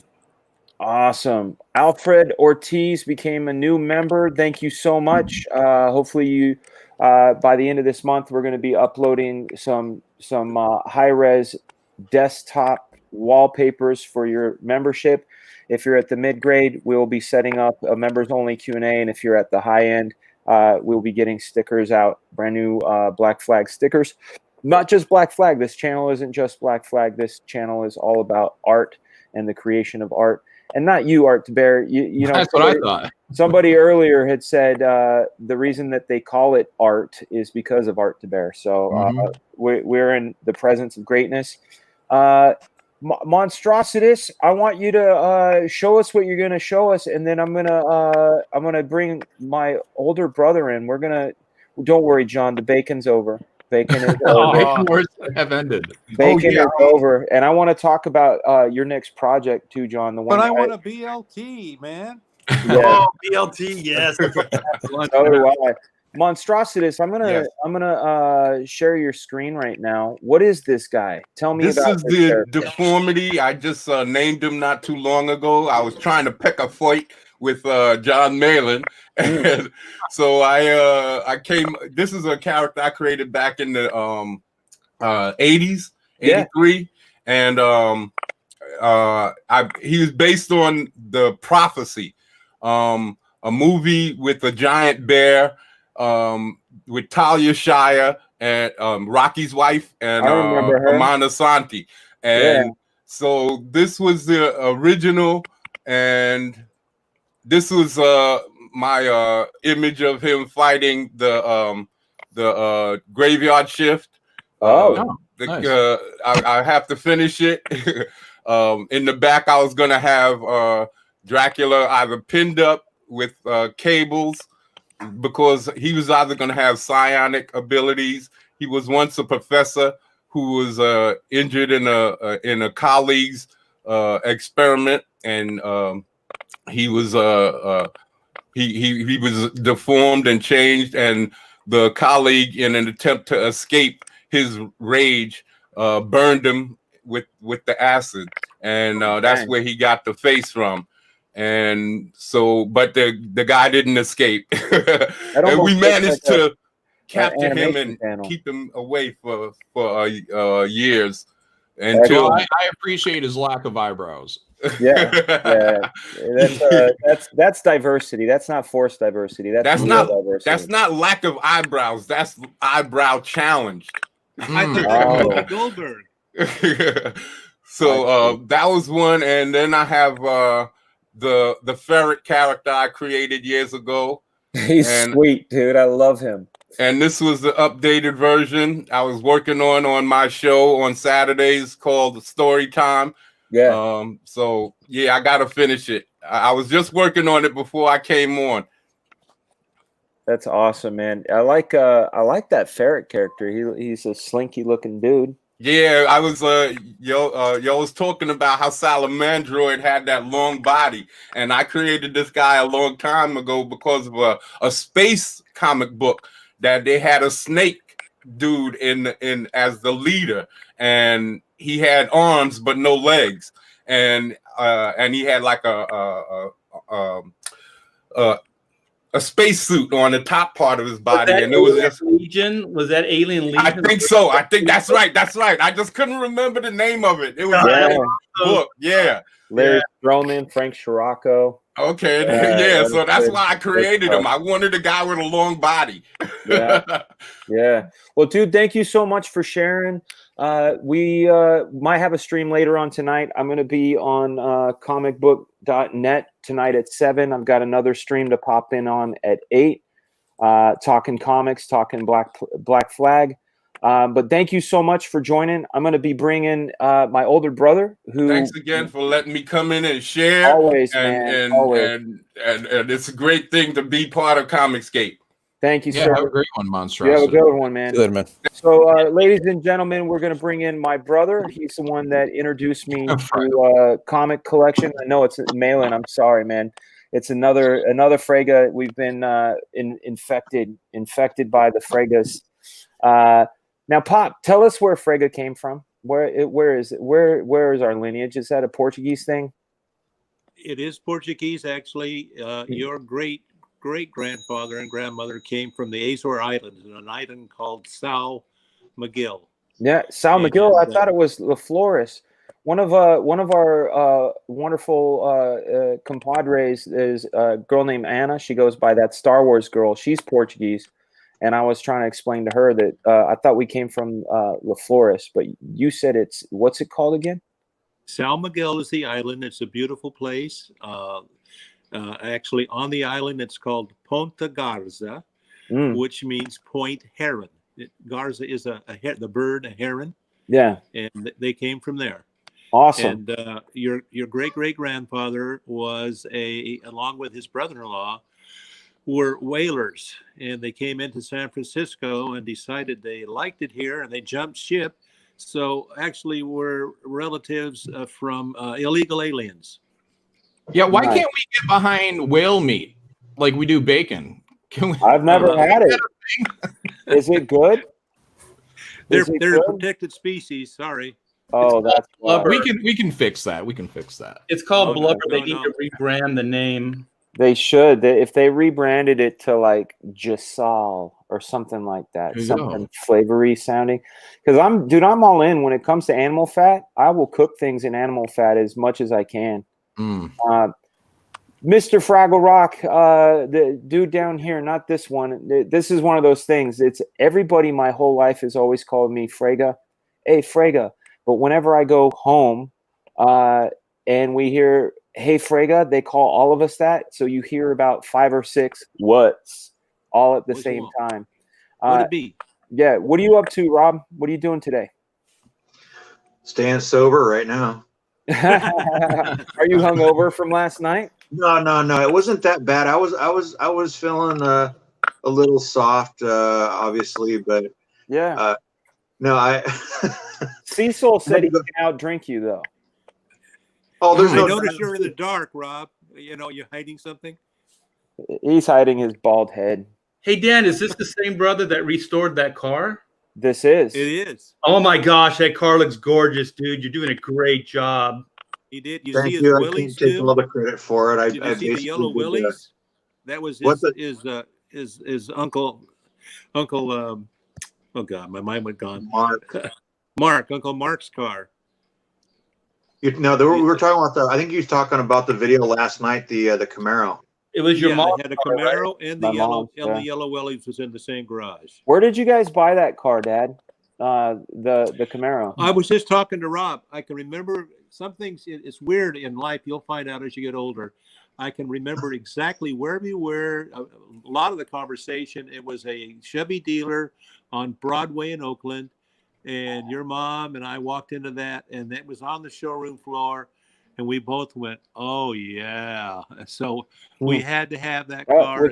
Say it again, Dad, because I'm imagining you saying that in the 70s. Say it again. Good. Oh yeah. Say it again. What's that? Oh yeah, like the 70s. Oh yeah. Yeah. Yes. Oh yeah. It sounds good. We knew that was the one. One of the things that I remember from my youth is you were a really cool dude before you had kids. Once you had kids, you stopped being cool. But you had a 63 Corvette. You had a 67 Corvette. Oh, 67. You had a Z28. I used to drag race. I still have the first place trophies from drag racing. In Michigan, here in California. You hear that, John? Michigan. I used to go against dragsters and come up. I had my Z28, a 68 or a 69 Z28. Z28 was the one. Probably propped up by the Bacon Coalition. Yeah. He's brought the bacon back. Where do you think the power came from? Bacon. Bacon power. Dad, in your opinion, Dad, what's the greatest coffee bean you've ever ground and made? What's the greatest coffee bean in your opinion? Because we have coffee drinkers in the crowd. I wish Luke was here. Okay. As a young dude, I used to hate coffee. I thought it was the foulest damn beverage out there. And then I discovered good coffee, because when I was growing up, they made coffee, they throw it in this damn basket, and the water would just keep percolating over it, and it turned out the nasty coffee. That's why I didn't like it. I went to the other way as I got older, into the point of actually getting my own beans, roasting them, and then putting them into a fantastic what do you call them? Espresso, and oh my God, the flavor jumps out in espresso. Now to the question. I find I love good Rwanda beans. Rwanda has wonderful beans, and believe it or not, I found some. I thought Rwanda was a mythical country. Well, it is in the land of Oz. It's where the Black Panther lives. Pop. Yeah. You know then? Have you been there? Dad, have you heard the rumor that coffee is the devil's urine? No, I have not. And then Matt Yackey says Sumtown Roasters. I'm imagining that's from the Portland area. Holler Mountain is what he gives his vote. You were saying, Pop, you're not that, you don't like the stuff that the cat eats and poops out. You like a different one. Oh, you're talking about Civet coffee. Yeah. Well, no, I've never tried the Civet coffee. It just doesn't sound appetizing. But no, anyway, you can get coffee from Cuba, and I didn't even know that they produce coffee, but they do, and it's excellent. You can get it on Amazon for a really good price. Is that Juan Valdez? Is he your supplier? Well, yeah. In fact, I think we're related. I think he's a third cousin, Dan? Juan Valdez. I mean, I get kickbacks, so maybe. Okay, all right. And his donkey. Well, his donkey, unfortunately, that poor little guy had an accident. He's not with us anymore. But they're raising a new one. When Dan said he got a lot of ass, that's the one he was referring to. Yeah. Oh my God! You never told me, Dan. Me, huh? Yeah, but now you have a way of making coffee that is very unique. Can you tell us a little bit about that? I know this is a comic stream and we've been talking food, but you make the best cup of coffee I've ever had in my whole life. So, but you make it a certain way. It's almost as if you counted the grains of salt and sugar you put in it. Well, I do. I have a thing there. I don't want to get too technical because you don't want to give up your secrets, is what you're saying. I don't. Hey, I would love to share. I want everybody to have a good cup of coffee. But coffee, it's the water makes the difference. The temperature of the beans, the grind of the beans, the roasting of the beans, they all add up to a fine cup of coffee. And you find out the one that you like the best, and you go for it. Yeah. But Dad, you do something where you put a little bit of salt, you put a little bit of creamer at a certain temperature. You're just you're playing coy, man. It's fine. I'll tell you what though, the only thing, and I've told you this isn't a surprise to you, but whenever I would go visit, I used to live in Southern California. They live up by San Francisco. I'd go and visit. Matt Yackey's in the chat. He's had Pop's coffee when we'd have visit. You look like an older Ultimate Warrior. You don't know if he is or not, guys. I just want to say woo, except that's Ric Flair. You don't know if my dad is the Ultimate Warrior or not. I know he is an Ultimate Warrior. But whenever we would go visit Northern California, and you'd always say, before you leave, stop by Pop's house and I'll make you some coffee. And I'd always worry because you make the best coffee, but there was something about the way you made coffee that made me have to take 10 pisses. It go right through you. Yeah. I'd be like on my drive. I gotta piss again. The alternative is far worse. I think what you're after, Dad, is the ultimate. Every cup of coffee that I make, there's one ingredient that a lot of people leave out, and that's love. You put a little love in that cup. That's why I'm always wanting to pee when I'm around my kids. There you go. Hashtag wolf milk. Hashtag wolf milk. That's right. That is love. Wolf milk is love. Mm-hmm. Hey, Pop, were you on when they were talking about that? Was it cheddar coffee? No, that was Sketch. Was not. Sketch was talking about that. Sketch, he's in the chat too. He lives in Puerto Rico, and he said it is a tradition to put a little slice of cheddar cheese in your hot coffee to let the cheesiness permeate through your coffee, and then when you're done, you scoop out that goo and you put it on a cracker and you eat it. Did you say Puerto Rico? Puerto Rico, yeah. Sketch is it your excuse me? Is it your better half? Yes, she is. She is. Then you should ask her. That's why she's my boss. I see. And I found out an interesting fact, and she'll back it up. And nobody needs to look this up, but it turns out that her dad, who's since left this planet way back, he's passed away, but he was in the very first issue of Playgirl, which is really interesting. They did a whole zodiac, and he was a Virgo, and it was very, very odd when my mother-in-law decided to show it to me because I didn't need to see it. I was like, I'll take your word for it. She's like, here it is. I'm like, great, because he's the Puerto Rican. He had the afro and you know, good looking man and everything, but holy God, why did I need to see that? But yeah, and you can't unsee it, right? No, I can't. I cannot. No. How'd you measure up, Dan? I don't know. I didn't look long enough. There you go. I didn't. There was no beef lurking or meat gazing at You that. guys ever go to the public restroom and there's always that guy, that one guy that just kind of looks over the stall and just sizes you up? It's like, who is that jerk? Yeah, we have we have names for them. It's beef lurker and meat gazer. Meat gazer. A meat gazer, when they kind of give you that side eye and you're like, you can feel it, you can feel their stare, and you're like, just fucking go away. And the thing that drives me crazy, let's say there's 5 stalls and I go all the way to the left, that leaves another one and another one you could go to. Why are you next to me? Exactly. Beef lurking gazer. You know, it's crazy. Did you get that name from your brother David? Because he came up with that for the dogs. No, but you know, we are related. You know, you are. Yes, we are related. You know, that's it. Hail, everybody. We are at the hour and 36 mark. Today, I was able to run my drone through a stream. So, and I don't mean like a water stream. I mean I can stream live, fly my drone, and have a camera on me. I'm trying to learn how to get it going. I just need a camera person. My daughter wasn't doing it. What about your audio? The audio works fine. John, if we could talk about this too, because Comicsgate is such a premium place to show stuff.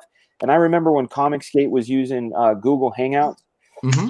I'm not a huge Google Hangout fan. I know that you can have more heads in there, but it also means more noise. I want to bring Switcher and Wirecast into Comicsgate, and the one I was using is called Switcher. You have a host phone or a host computer, and you can bring up to 9 inputs in. And as your host is your microphone, and then the other 9 inputs can be pre-recorded video. It could be a web page, or, as I found out today, a drone. I can patch my drone in, so I can do drone footage, do some flying over stuff. I think when we do our For the Fans convention, we should do some live drone stuff. Yeah, that could be really cool. Hype people up. Lala Papa says, Wirecast? ? Switcher? ? Yeah, these are streaming softwares. Switcher's good. It's one that I use right now when I do screen sharing. When you see live drawing and you see my iPad going, that's the one I use. And Wirecast is what news agencies use. Like when you watch the news, they're able to patch in up to 12 inputs, do live type, do chroma, do all kinds of screen on screen and picture in picture. So I'm really aiming to upgrade our format. That's something I'm really interested in doing. Yeah, improvements along the way is definitely what we're going to need. Heck yeah, man. It's going to be TV in the end. I mean, that's what it's going to be. These things are going to be high quality, low budget. Amen to that, man. Yeah. I got a question. Toffee20 asked me, how long would it take you to fully artwork 80-page graphic novel? Completely depends on what my duties are. You're saying the artwork itself, if you're just saying pencils, and I was given, I would say 80 days. If that was what I was doing, 80 days. So, like, for example, on Black Flag, Pineapple Perception, I'm campaigning. As soon as our campaign is over, it's off to the races. I'm hoping to get the book to the printer by September 15th, which gets us, conservatively, gets us the book in hand sometime mid-October. If I go to the printer that we're talking to, and then we start fulfilling. We're going to, I have it right now to ship in January of 2021. But I took a really wonderful lead from Uncle E. put the date out and deliver early. So that's what our plan is to deliver early. But the answer to your question is, I can draw a page a day, take weekends off, so you got, 8 days, 8 days per month. So you go 8, 8, 8. Usually that'd be for 3 months, take 8, 8, 8 out. So I could probably do it in 4 months if that was the thing. Yeah, see, Matt Yackey's right. Take the weekends off. And I also like to enjoy myself. I like to be able to come and stream and everything like that. But it's a good question. A really good question. And if it's something I'm really into, I can go even faster. If it's something that's really hard where the characters have insanely detailed costumes, it could take a little longer. It's called mental health days. I like that, Dad. I take mental health breaks when I smoke the ganja. No more working through the weekends. F that. Amen, Matt Yackey. Matt Yackey gets weekends off during Black Flag as well. And you guys heard it first. And he can say, "See, let's go to the tape." Anytime I say it's Saturday, Matt, why aren't you where? He says, "Go to the tape." So yeah, Matt Yackey. I want him to be healthy as well. All right. Weekends off. Until I started taking weekends off, man, there was insanity. And then when my daughter was born, I was like, no, I want to be home for dinner. And then I want the weekends to hang out with her. So she actually brought sanity to my life and my work schedule, because I used to just work 24/7. It was insane. Yeah, well, you were inking everything, man. You were workhorse and everything. And now it's got to feel good to be doing it all on your stuff, which is really where freedom is at. I want to say your name right, man. It is Madcar Rothkar or Rothkar. I'm sorry if I'm butchering it. Welcome to the channel. Thank you for becoming a member. So you can start using your emojis and badges. I'm not sure what level you're at. I'm gonna have to take a look once I'm out of StreamYard. But welcome to the channel. Thank you so much. Yeah, Matt Yackey's right, and this is where we're gonna start talking about comics again. One of the things that I found out, and this is the wonderful thing about working in CG, especially on my own stuff, is I can set my own schedule. That mental health is so important. When I was working on He-Man, and this is just a couple months ago, I was working on He-Man. I was working on 3 television shows and He-Man at the same time with a newborn, 3 other children. I was living down here in this office doing 16 hours a day minimum, not getting a lot of sleep, and just realizing I was getting into a place where I was unhealthy, and it stopped being fun. It stopped being fun, which is really what it's all about. And burnout. Yeah, Comicsgate has allowed us to really create that balance, which I find to be amazing. Hey, John, what kind of schedule do you keep? Are you like a 8-hour guy, or are you? Oh man, I wish. No, I'm very much, I think, like Ethan. I work kind of around the clock, up to exhaustion, type deal. So, yeah. But yeah, I mean, I benefit from being able to work at home, and basically I find time to stream, and then the rest of the time I try to make with my wife, who also has like an odd schedule. Yeah. So, we do what we can to make sure they all meet up. And then get the work done. That's great, man. Now, are you upset that I keep stealing things from your house as disguised as a construction worker? Yeah. Dan must have come by, stole 2 pounds of kumquats from me. I saw him eating them on the stream. I did. Look at this. Yeah. Look at it, man. I still have some left. Hey, I'm Dan Frega. I am Comicsgate. Come and get me. Okay? That's what I have to say. Come get these quats. No, but you're always, John. Invites always when this craziness happens and goes past. You're always welcome to come down. The wife will serve you some ham. I'll serve you up some bacon. The wives can hang out and talk. But it'd be fun. I've got a couple desks in my studio. I would love to have you down.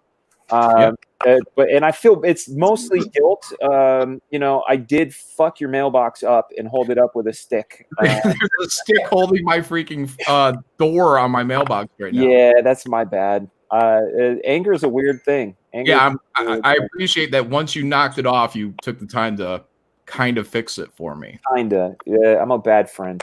That happened. Stick. Yeah, here's a stick. Comic Book Scrapyard, what are you up to, man? You've been so talkative. I've just been talking over you this whole time. What are you up to? No, it's fine. Really nothing much right now. Where did your name come from? Well, I was trying to start a channel, and it's kind of it's no good, but it was related to that, and it was going to take all the kind of scrap that the industry was putting out. Yeah. And I don't know, see if any of it was salvageable, and that's kind of where that comes from. Well, this is what I'm going to say to you because my nickname that I gave myself, so it's not real, is the Great Encourager. I would say keep going with your channel, man. There are needs for that sort of thing. Yeah.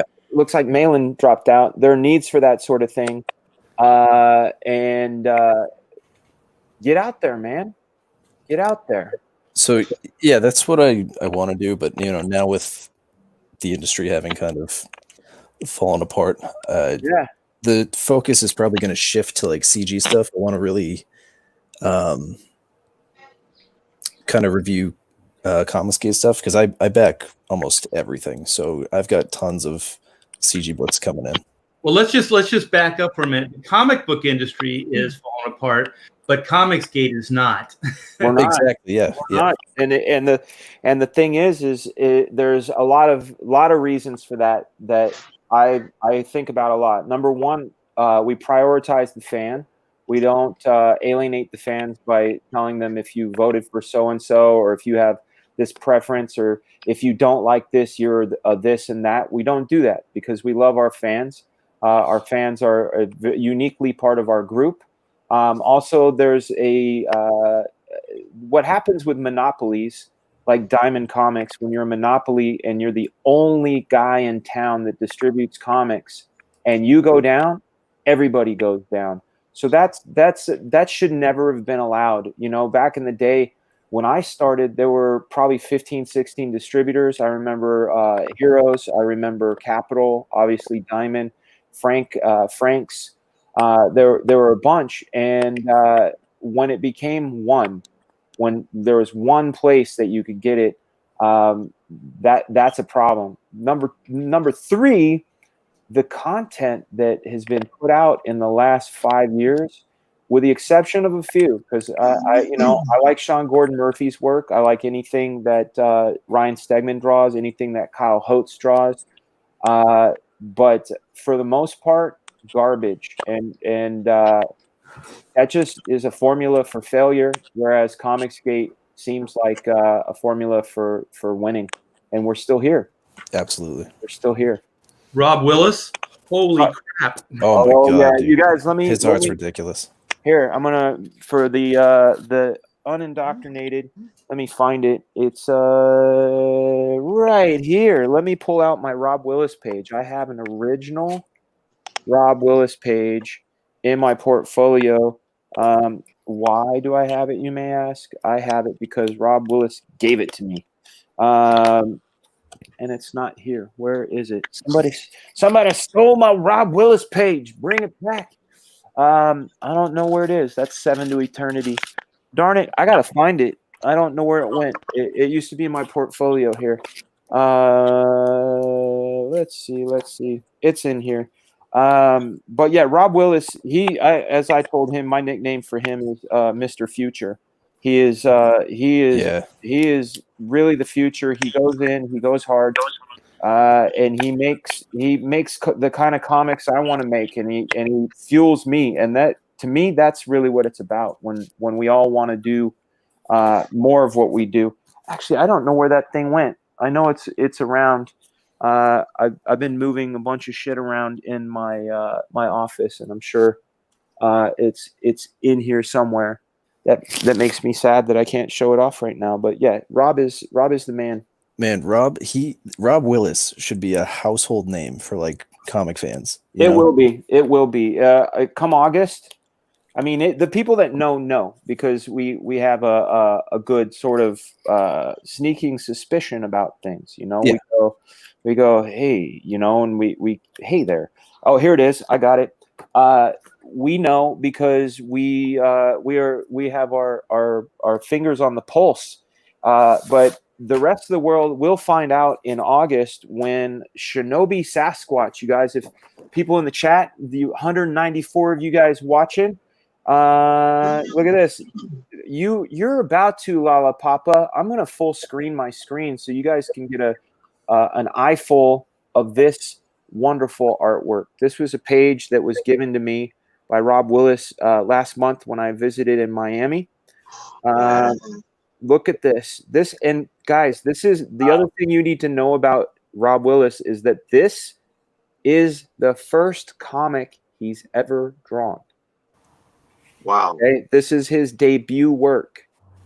I want to break his hands. Not really. I love him. I love him. He's my homie. He's also the recipient of the very first Black Flag hat ever made. I made sure to give that to him because he just needed it. That he's my dude. Check out on Indiegogo if you can. And in fact, I can post it in the comments if you guys want to find it. I'm gonna look it up real quick. Shinobi Sasquatch. The book will be coming out in August. It's still alive and well. Let's see, INDIEGOGO.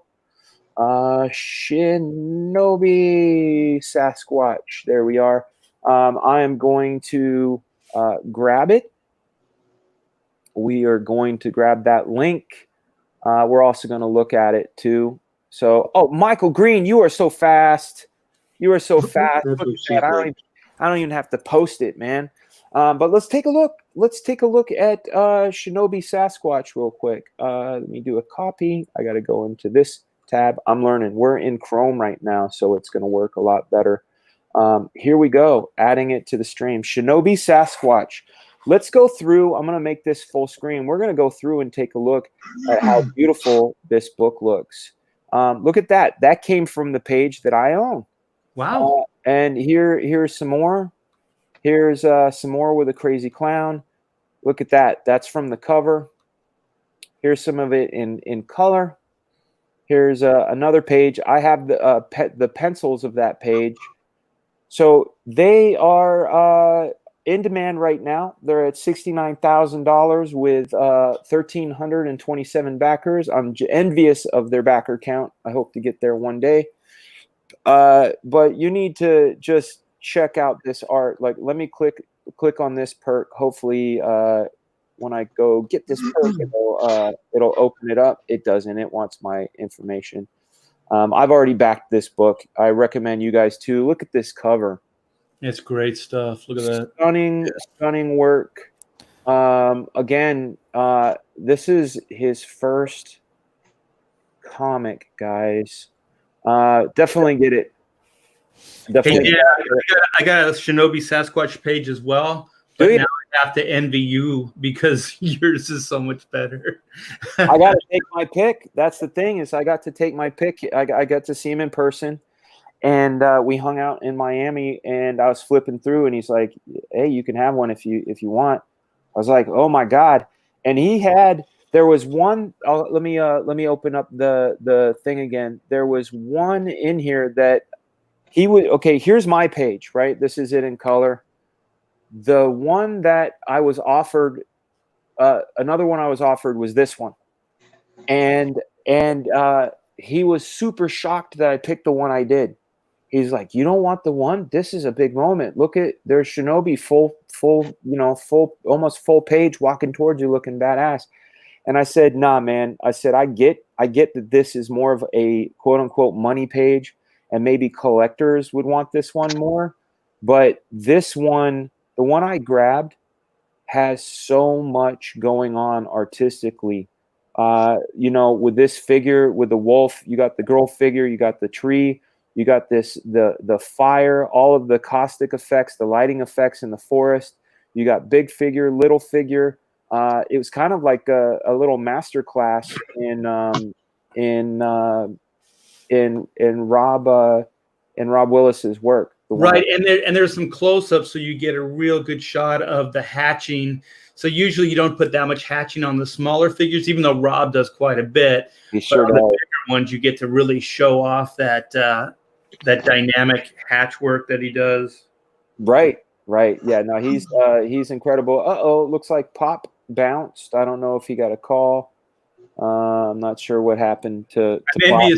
I'm envious of you young guys that still have the energy to put all that detail. I'm getting kind of like Alex Toth, where like the first part of your career, you put all this crazy stuff in everywhere, and then when you get older, you start realizing like, well, let's try to see how much we can do, like streamline it and simplify.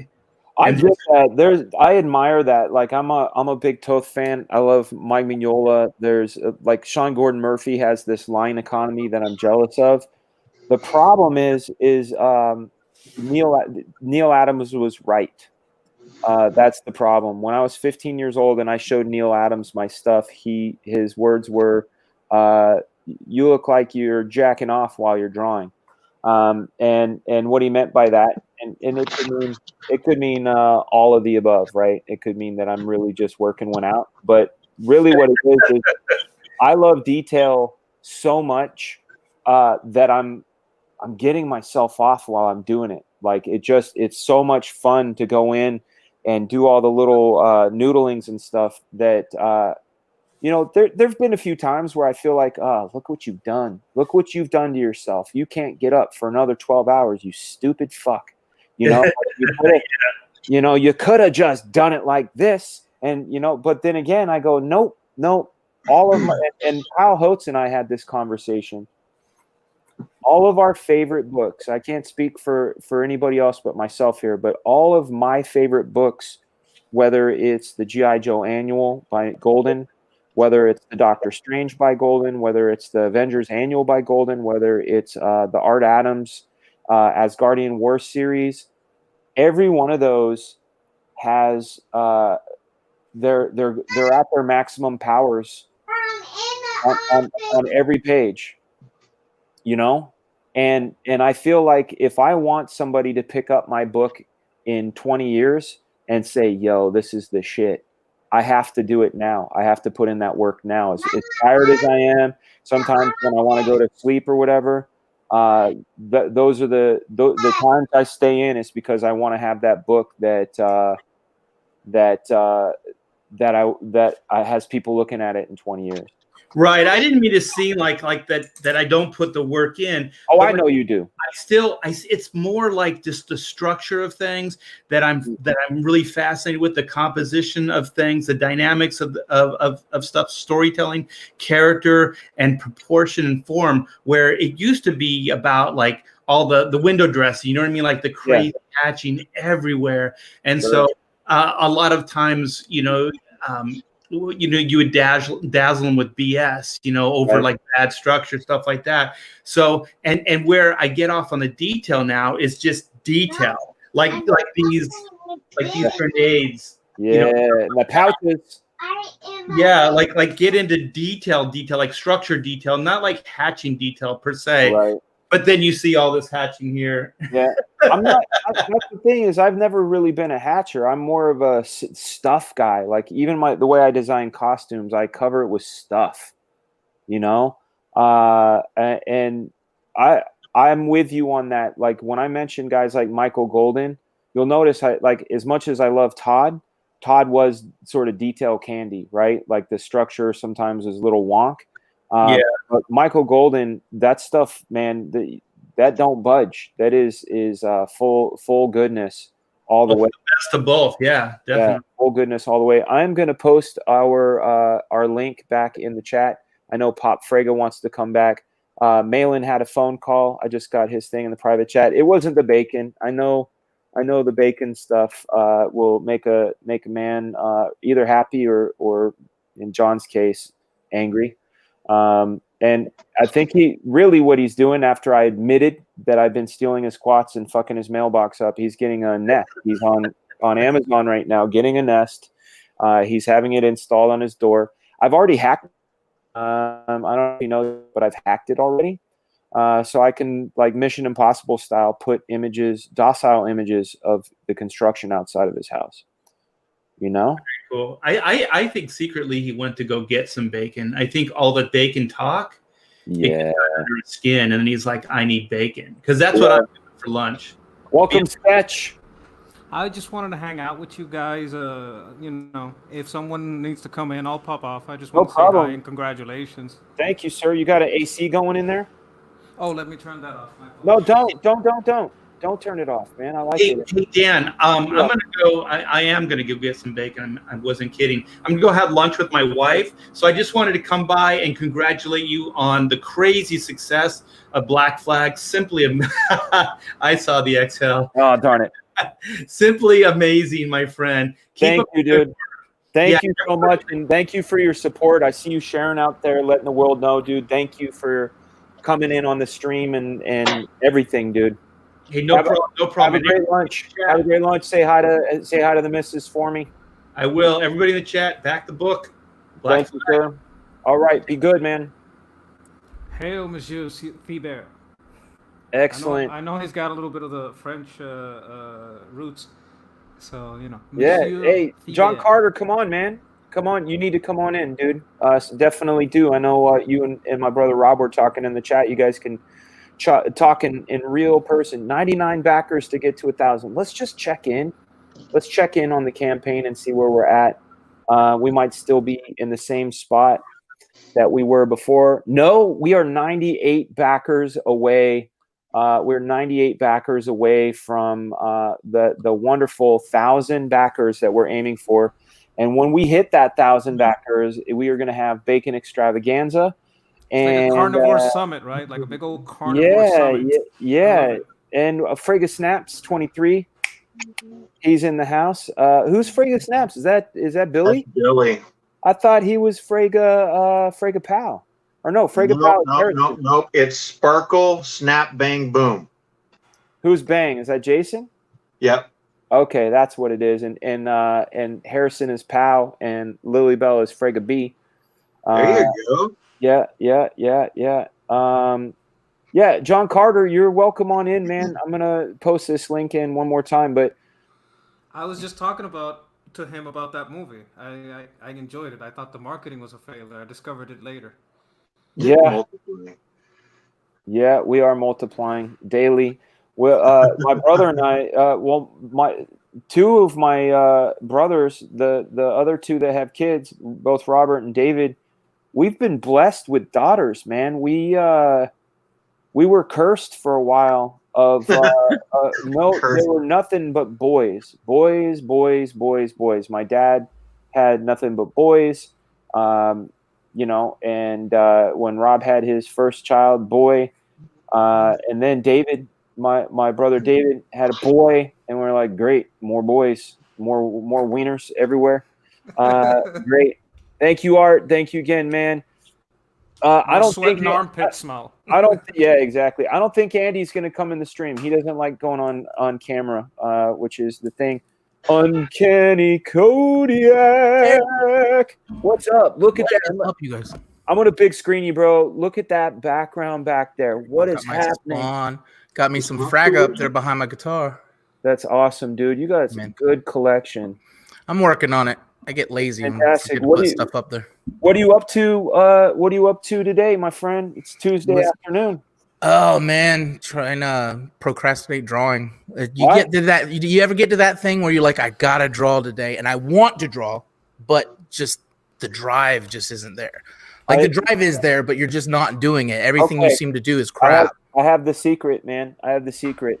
When were you the most ferociously wanting to be a comic book artist? Do you remember what year it was? Like the one that just like, I gotta draw comics. I wanted to be a writer, and I had to take myself about 4 years ago. I was like, I gotta learn to draw. I can't afford an artist. So I've always drawn, but not like learn what to do. And since Comicsgate, you got all that.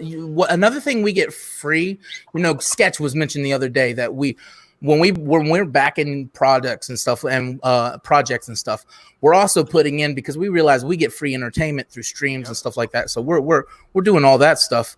Sure. And we also learn from you guys. We learn business. When y'all fail, we learn from that failure. When y'all produce, you know, we learn from that produce. And my art has jumped leaps and bounds from what it was.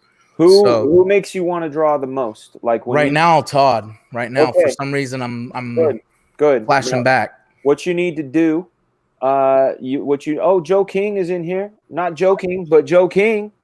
How are you, sir? I am not joking. I'm very serious. Yeah. So what I do, like back here, What's up, guys? Not much, man. I've got a spinner rack, and whenever I'm feeling those doldrums, like, you know, I got to do it, but I can't do it. I find music that gets me Jones, and I flip through those books, and I feel like I get charged up. I'm going to break away real quick. Number one Marvel fan, thank you so much for the $10 super chat. I keep missing the start. Was watching as a Nerdrotic. Hail. GC, me too, man. I'm a GC fan. Graham crackers are amazing. CG as well. Yeah, AZ is wonderful. Nerdrotic does a great show. I wouldn't mind being on his show. I love that show. But yeah, I need to see what is up with the notifications. I need one of the things. Yeah, I've been missing notifications on a lot of people. I don't get it. What I need to do, AZ was showing me. I keep calling him AZ. That's his rap name. Az was showing me that I need to go in and do the scheduling. So if I know I'm going on, just to put a schedule, and that'll at least give a little bit of lead time. So I'm going to start doing that. Joe King, what are you up to, dude? Oh, nothing much. I just saw Andino in the chat. He says I look like a gay aerobics instructor. Okay, I know why. To be fair, I was Richard Simmons. I was exercising this morning. I was doing kettlebells. Andino, I just want to say the heart wants what the heart wants. He's a maniac. It's the headband. You look like you were sweating to the oldies. Yeah. I'm just messing with you. You know I love you, bro. No, that's okay. I got a thick skin. That's good. You need it here. Yeah. Yeah. See, is there such a thing as a straight aerobics instructor? I've not met one, but that's okay. That's okay because that's what we got to do. That's my side hustle. Yeah. Let's see what John Carter says. I might pop in, going to back again. Sin.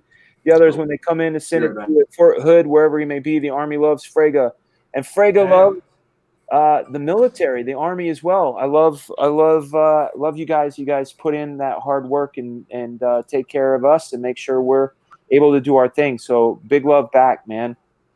Well, you're doing it. You're doing the you're using your freedom, which is what we fight for, so that you guys know your freedom and you use it and you make your products, you have your IPs, you go out there, be free and be an example. You guys are exemplary. It's a pleasure to serve. Thank you, sir.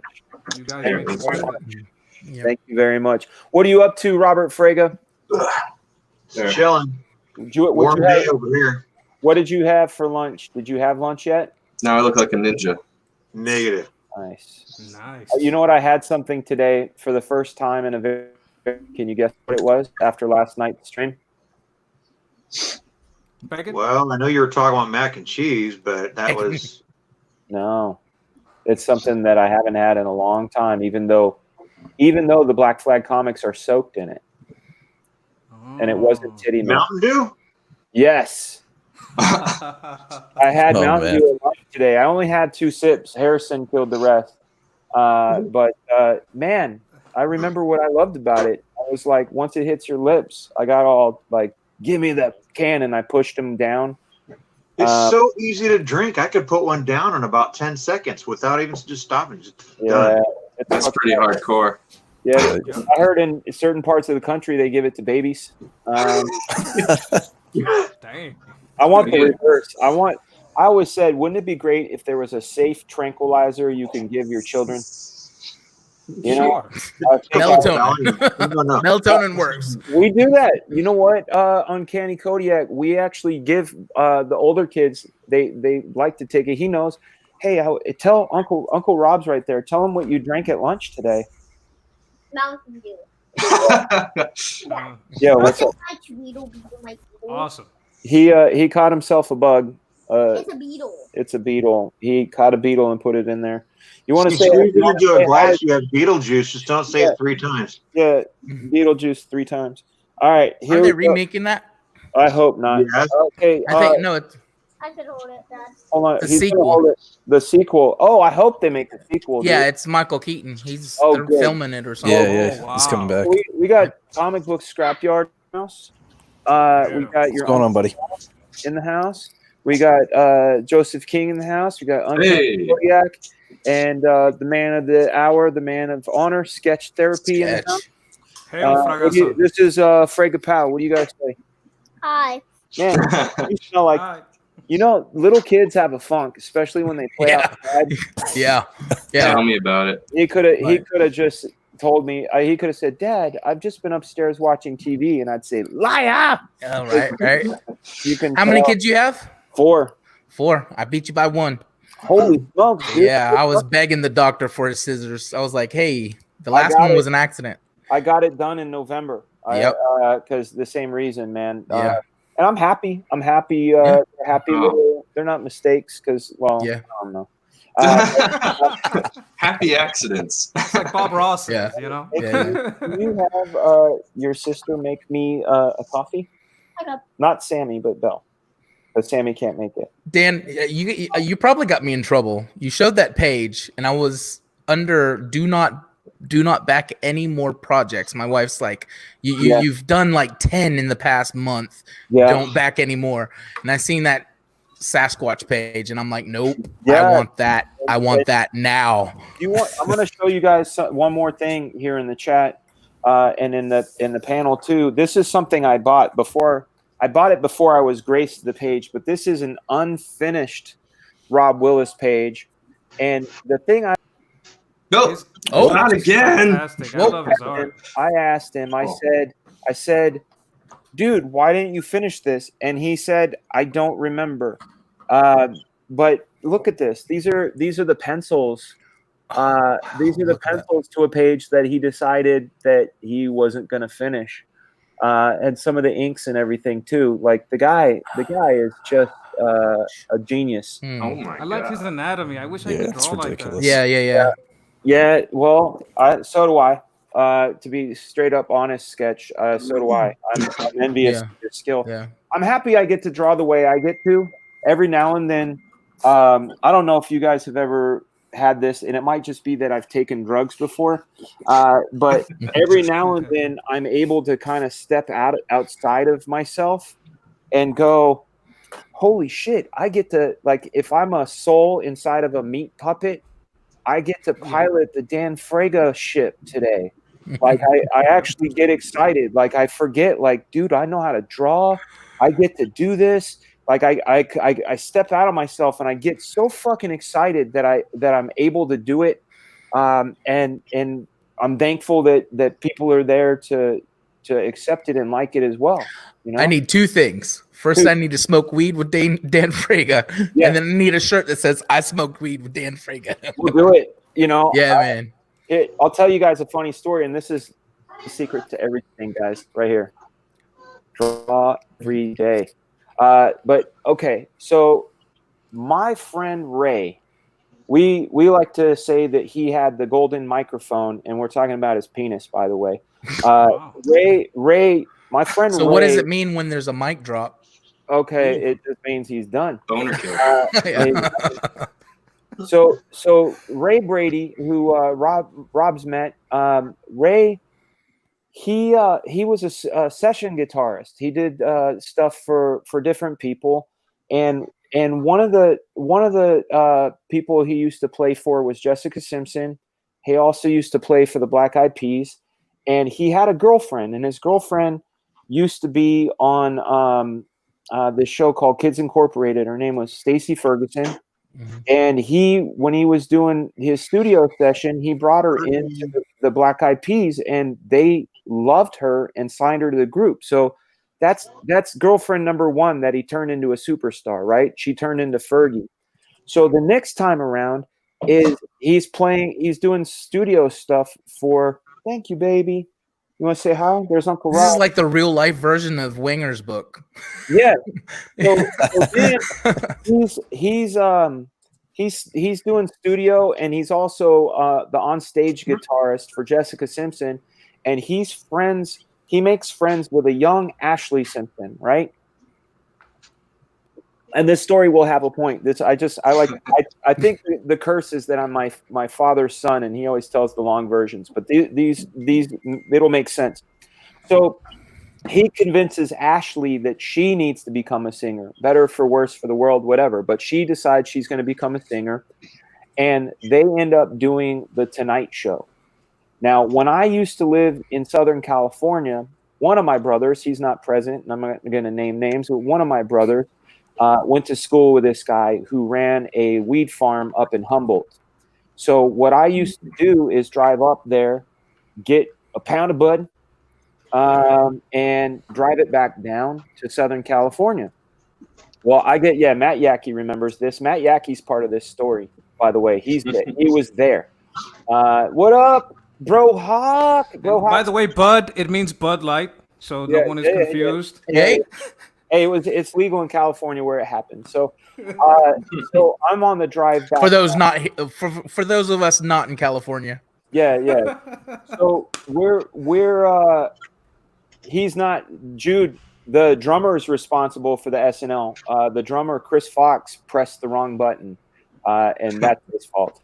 But so we're on our way. I'm on my way back down to Southern California, and Ray says, "Yo, man, we're going to be on the Tonight Show. You should roll through."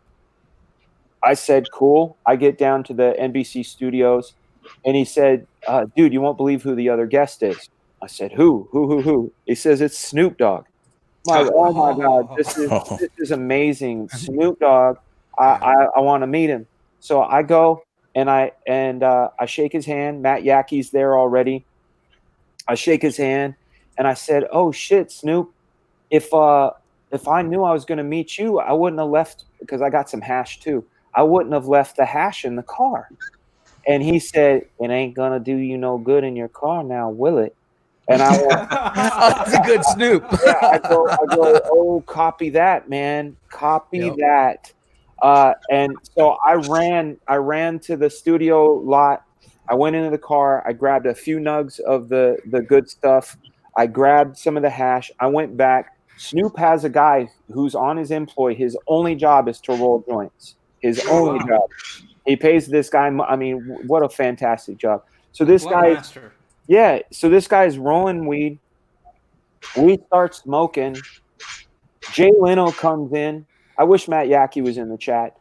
Jay Leno comes in, and no, I mean in the panel, because he would be like he would tell this part, because the way he tells it, he says the shadow of someone's big ass chin, because Matt was telling low. Hey, Scrapyard, is it okay if I bring Matt Yackey in? Oh yeah, absolutely. I had to drop out anyways, but all right. Thank you so much. Thank you. Thanks a lot for having me on. Comic Book Scrapyard, get your channel going, bro. Yeah, let us know about that. Yes, sir. Absolutely. Right, be well. You got it. Matt Yackey's in the house. Harry, continue on this. Hey, look at that big smile. He's like, shit, he's ready. Okay, so where were we exactly? The Big Pin came in the room. We're smoking with Snoop Dogg. You're sitting there, and then. Oh.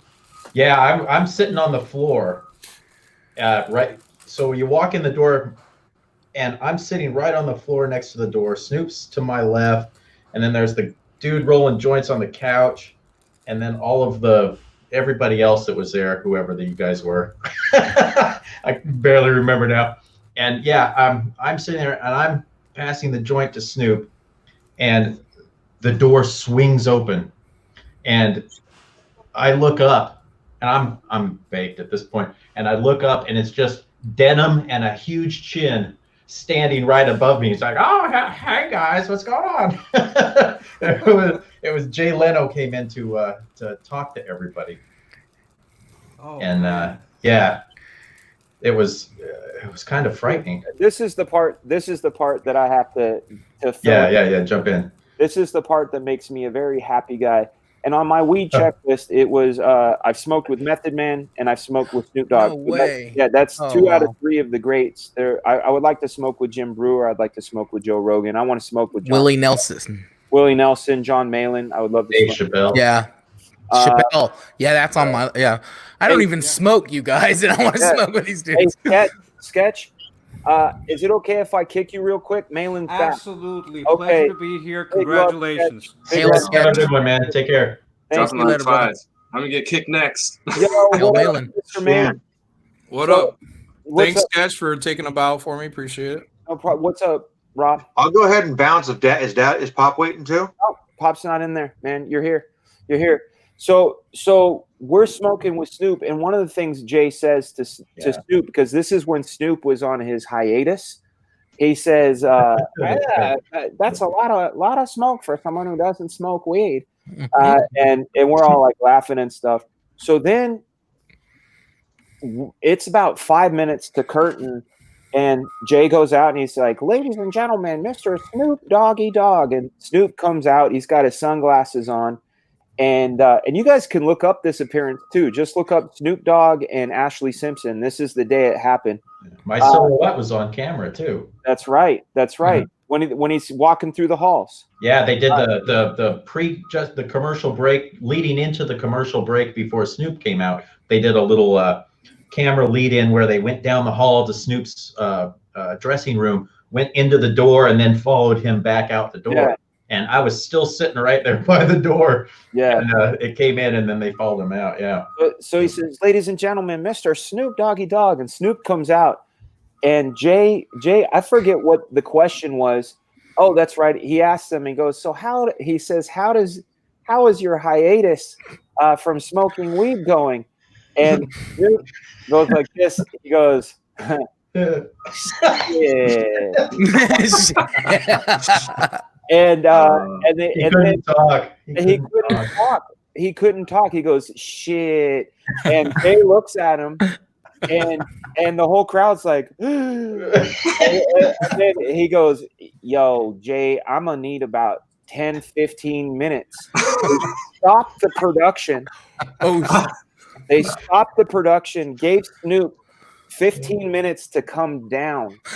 Wow. And they redid his. And this was all off of your bud, right? This was all off of the bud that I brought from Northern California. Shit. I immediately got on the phone and I called my brother David and I said, "Dude," I said, you fucking tell Joe that he chopped down the Snoop Dogg, dude."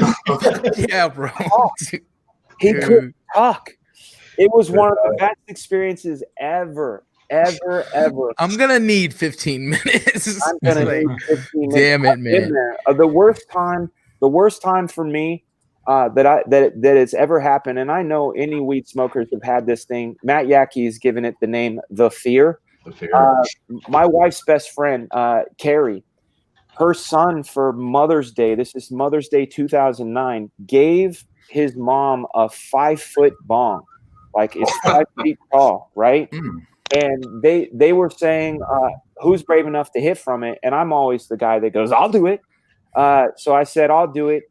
And so I take a rip. It takes all of my lung capacity to draw the smoke to the top of the chamber, all of my lung capacity to clear it out. I think it's the funniest thing ever that my wife, who's 5'1", is standing next to the bong and only this much taller. I take a picture.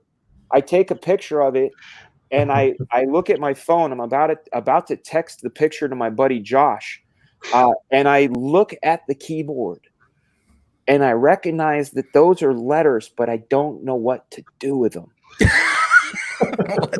And I'm like, "Oh, fuck!" And I got the biggest anxiety attack, and I literally walked out her front door, down her stairs, and just started walking. And I get a call. I don't know. Time doesn't matter at this point, but my phone rings and Brianna's like, "Where are you?" I said, "I got the fear and I'm walking." She's like, "Where did you go?" I said, "I don't know.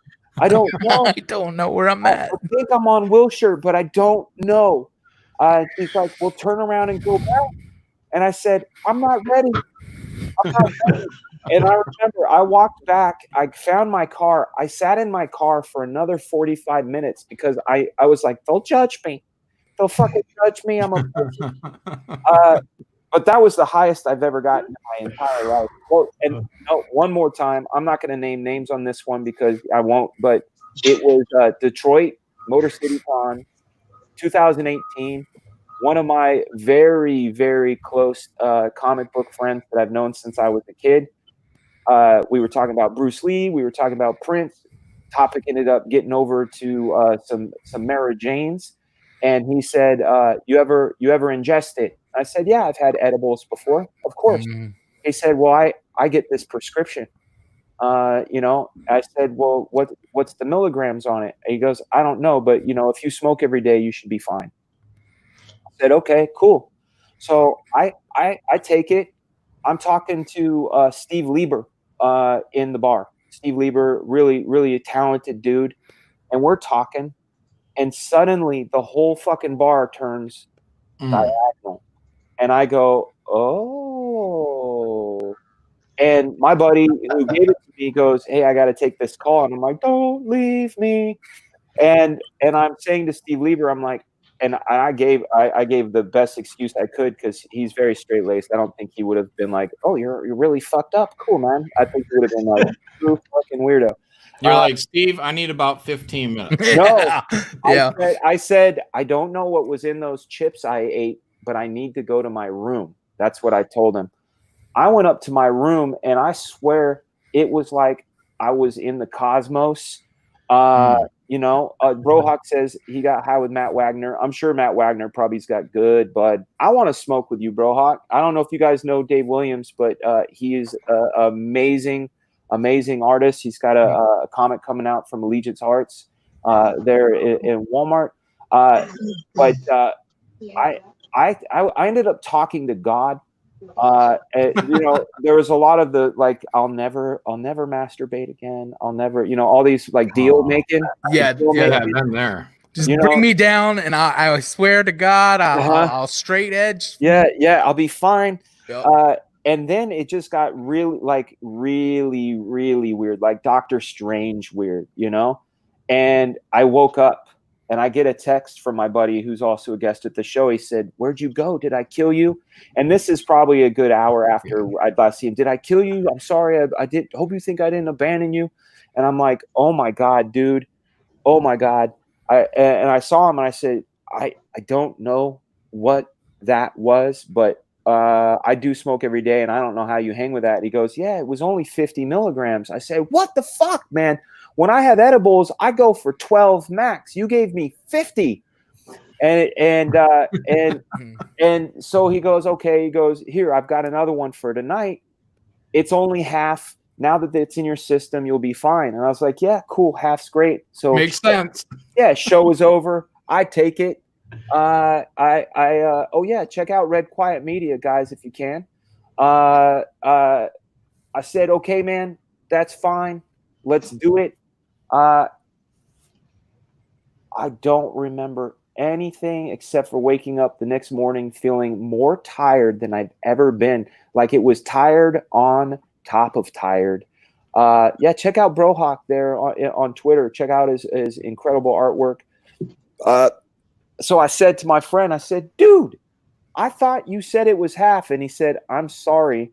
The first one I gave you was half of this one. That was 100.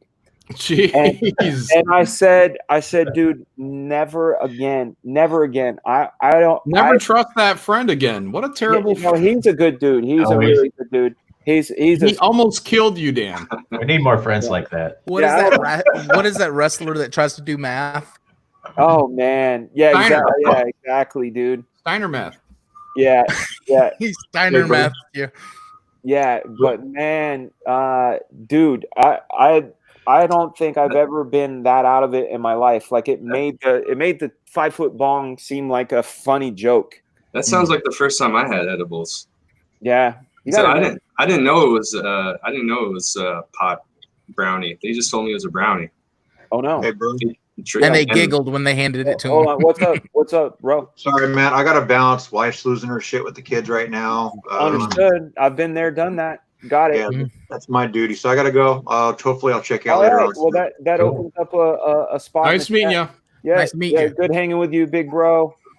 He's the one who started me on my comic collecting kick by him saying comics suck and gave them all to me, which I'm very glad he did. Spike and Madness is trying to break our truce, Malin. Calling you names. It's fine. I don't hate bacon, guys. Yeah, I got that. No one audience does. before No growing one up, does. because you're the man. No, I'm sure there's people that do. I just believe it's overrated. There are. Look, I will find a bacon hater. Yeah, even Muslims love bacon. They just can't. Exactly. They do. Right. Matt Yackey's a vegetarian and he wants it. What's one of your favorite, Malin? What's your favorite? Like, what's your favorite weird thing to eat that people would find weird? God, I'm boring. I don't know if I have anything that I eat. You know, I don't know. Braunschweiger. I used to love Braunschweiger, and I don't eat liver. Is it a sausage made of liver? Yeah, it's like a ground liver. I used to eat it all the time when I was a kid. I'd put ketchup on it, chocolate on it. I mean, it's disgusting stuff. But when I was a kid, he eats bacon. Yeah, my wife doesn't let me buy it. Like, I'm like, let me get some Braunschweiger. She's like, nope. I like dill pickles. Like the more zesty, the better. Like the spicy dill. That's not weird. It's weird to a lot of people, man. That's the most normal thing ever. And I like pickle juice. I will have. That's like a little weird. I'll have a shot with a pickle juice back. Yeah. All right, that's weird. Yeah. Once a month, I'm pickled eggs. I have to. My wife has to get a big old thing from Sam's Club or of pickled eggs. The purple one. Yeah. Well, they're kind of pink. Yeah. Yeah. Have any of you guys tried snails? Yes. Escargot. No, I haven't. Yeah, I with went the to garlic and the butter and stuff. I went to a fancy French restaurant. I really liked the snails. It was pretty tasty, actually. They like melted in my mouth. Yeah, ich liebe German boy. Yes, I am. If you guys are big fans of Germany, there's a great radio station that I recommend. Matt Yackey will tell you what it is. I'm just going to say Gong Blitzkabita. Yes, radio. Well, is Radio Gong still around? Radio Gong's still around, 93.6 out of Munich. It's a pop. It's a pop station. I found it internet radio on iTunes, and this was back when I was working on Wolverine. Same time Uncle E was working on Wolverine, and they would play a lot of Western tunes. Pickle juice. Brohawk's like, ew. But it was the weirdest thing because their time difference from California was when I was waking up, that's when it was traffic time. So you would hear like them do the traffic report in German, and they would say things like Gong Blitzkabita, Toka Parade, Munchen hit guaranteed. And we're like, what the fuck are they saying? But then I started picking up all kinds of European hits, like Sophie Bextor something, but Murder on the Dance Floor.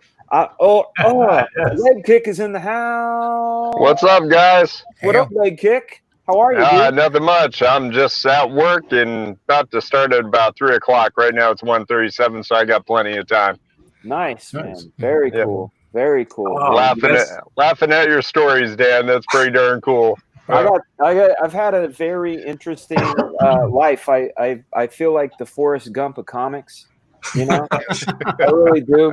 Run, Fragger, run! Yeah, I definitely feel like the Forrest Gump of comics. Sometimes, there we go. The cuck knows. That's Murder on the Dance Floor. If you guys want to see an incredible looking woman singing really nice pop hits, look up Sophie Ellis Bextor, Murder on the Dance Floor. She'll steal your heart.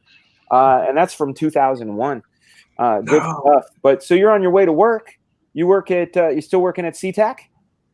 I'm working at Boeing. Boeing, that's right. That's right. Yep. Excellent, man. Yep, excellent. Just a little bit down from SeaTac. Good stuff. And you used to shop at the Spider's Web, which was Todd McFarlane's comic shop. That's right. Comic shop? Yeah, he had a comic shop with his brother, Kim, call him Jack. His brother-in-law had this shop in Puyallup, Washington. And it was a place where you could see original Todd McFarlane art hanging on the wall. Like, what a cool comic store to walk into, you know? It's like you're going there to get your comics and you get to see some OG Todd stuff. So good, man. What was really cool was when you'd walk in during the holidays and they wouldn't announce it and Todd would just be sitting there. And you'd be like, yeah. And so you just start talking to him. And he's over there. He's looking at the George Perez Deathstroke, the Terminator #1, the one where Deathstroke's right on the cover, on his first own comic. and Todd's cursing this book out, just mother effing and all this stuff, just going off.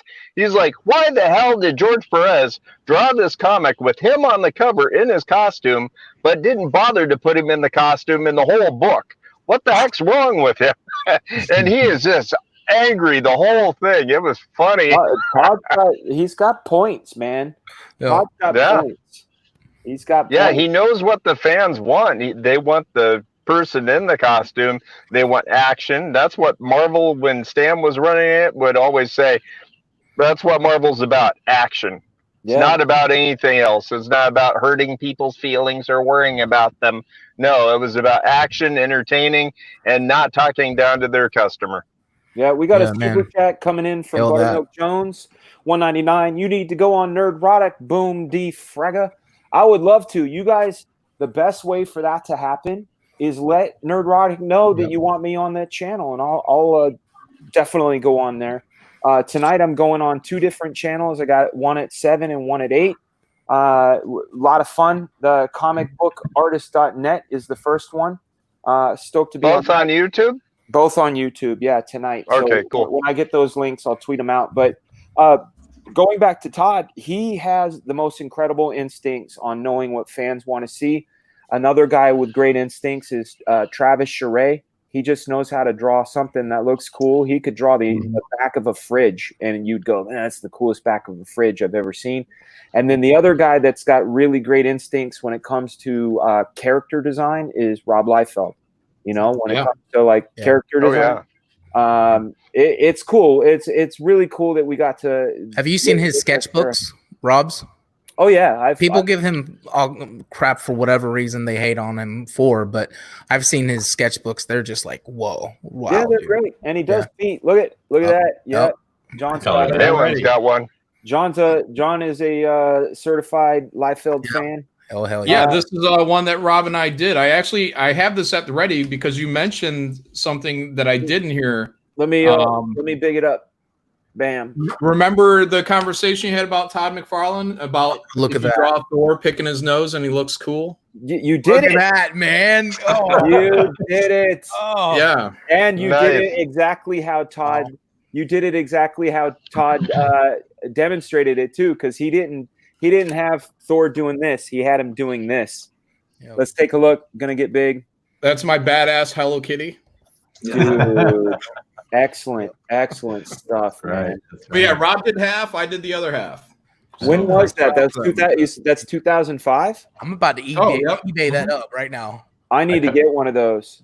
I'm looking for that for sure. You guys, I need to go to the restroom.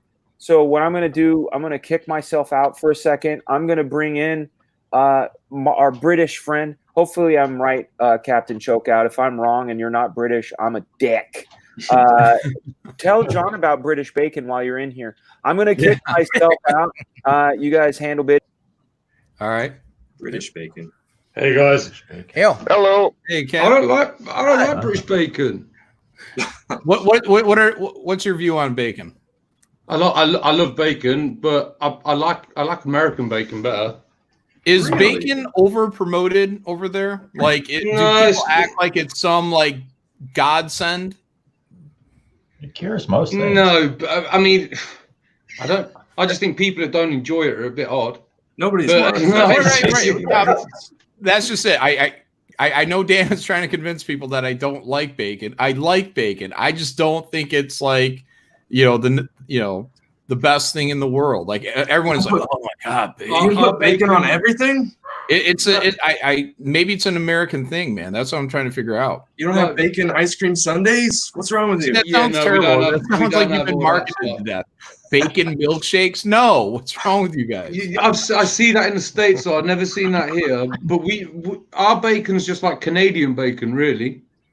Which is ham, right? You know, like where it's thin at the bottom and then it kind of like curves around, it goes fat and then down. Yeah. That's basically our bacon. But I go to the local. Compared to yours, it's nothing. Like nice, salty, crispy bacon, man. I had it just this morning in a bagel with a nice little fried egg. Fucking bang on. Yeah, I go to the local cinema here, right? And before the real commercials kick in, they'll have some local commercials, and there's a dentist guy, right? and it's got his kids and my dad's a dentist and blah, da, da, da, da. And then at the end of the whole commercial goes back to the kids and it's like, go see my dad. And he loves bacon.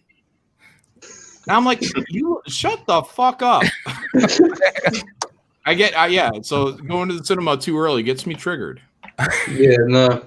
But other than that, no, I enjoy bacon though. I do enjoy bacon and other pork products.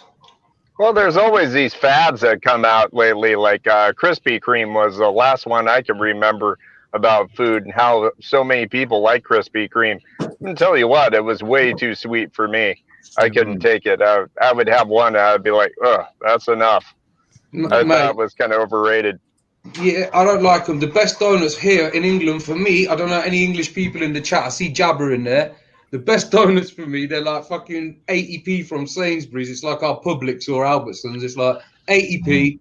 Like what's that? Like a buck 10 for 5 of them. They're just sugar coated with jelly in the middle, jam things. Amazing. I always like the mom and pop ones. I found those to be the best. Yeah, just simple, plain. But the ones Krispy Kreme, they did a bacon one. Krispy Kreme did a bacon donut.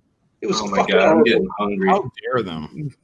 It's time for me to have Not lunch. me. I'm going the opposite of hungry. This sounds gross. Donuts, bacon, baby. I'm like, I'm the fat guy here. I should be getting hungry, but I'm good. I see Mark K. Yeah, Greg's are good, but they repeat on me. And later on in the fat day, card is Greg revoked. repeats on me. I'm the new fat king. Yeah, I just want to be sure everyone's on the same page as I am by the time this conversation's over. Bacon is overrated. Sainsbury's in England. It's all marketing. Big disagree. Now, John, my wife Hook it up to my hard veins. for me to like bacon because I used to dislike it, not eat it at all. She wanted BLTs every night for dinner. I'm like, that's not a dinner. That you don't put. It's not a centerpiece. You don't make BLTs. What the hell is that? And then she got me hooked on it. So I don't know where I fell.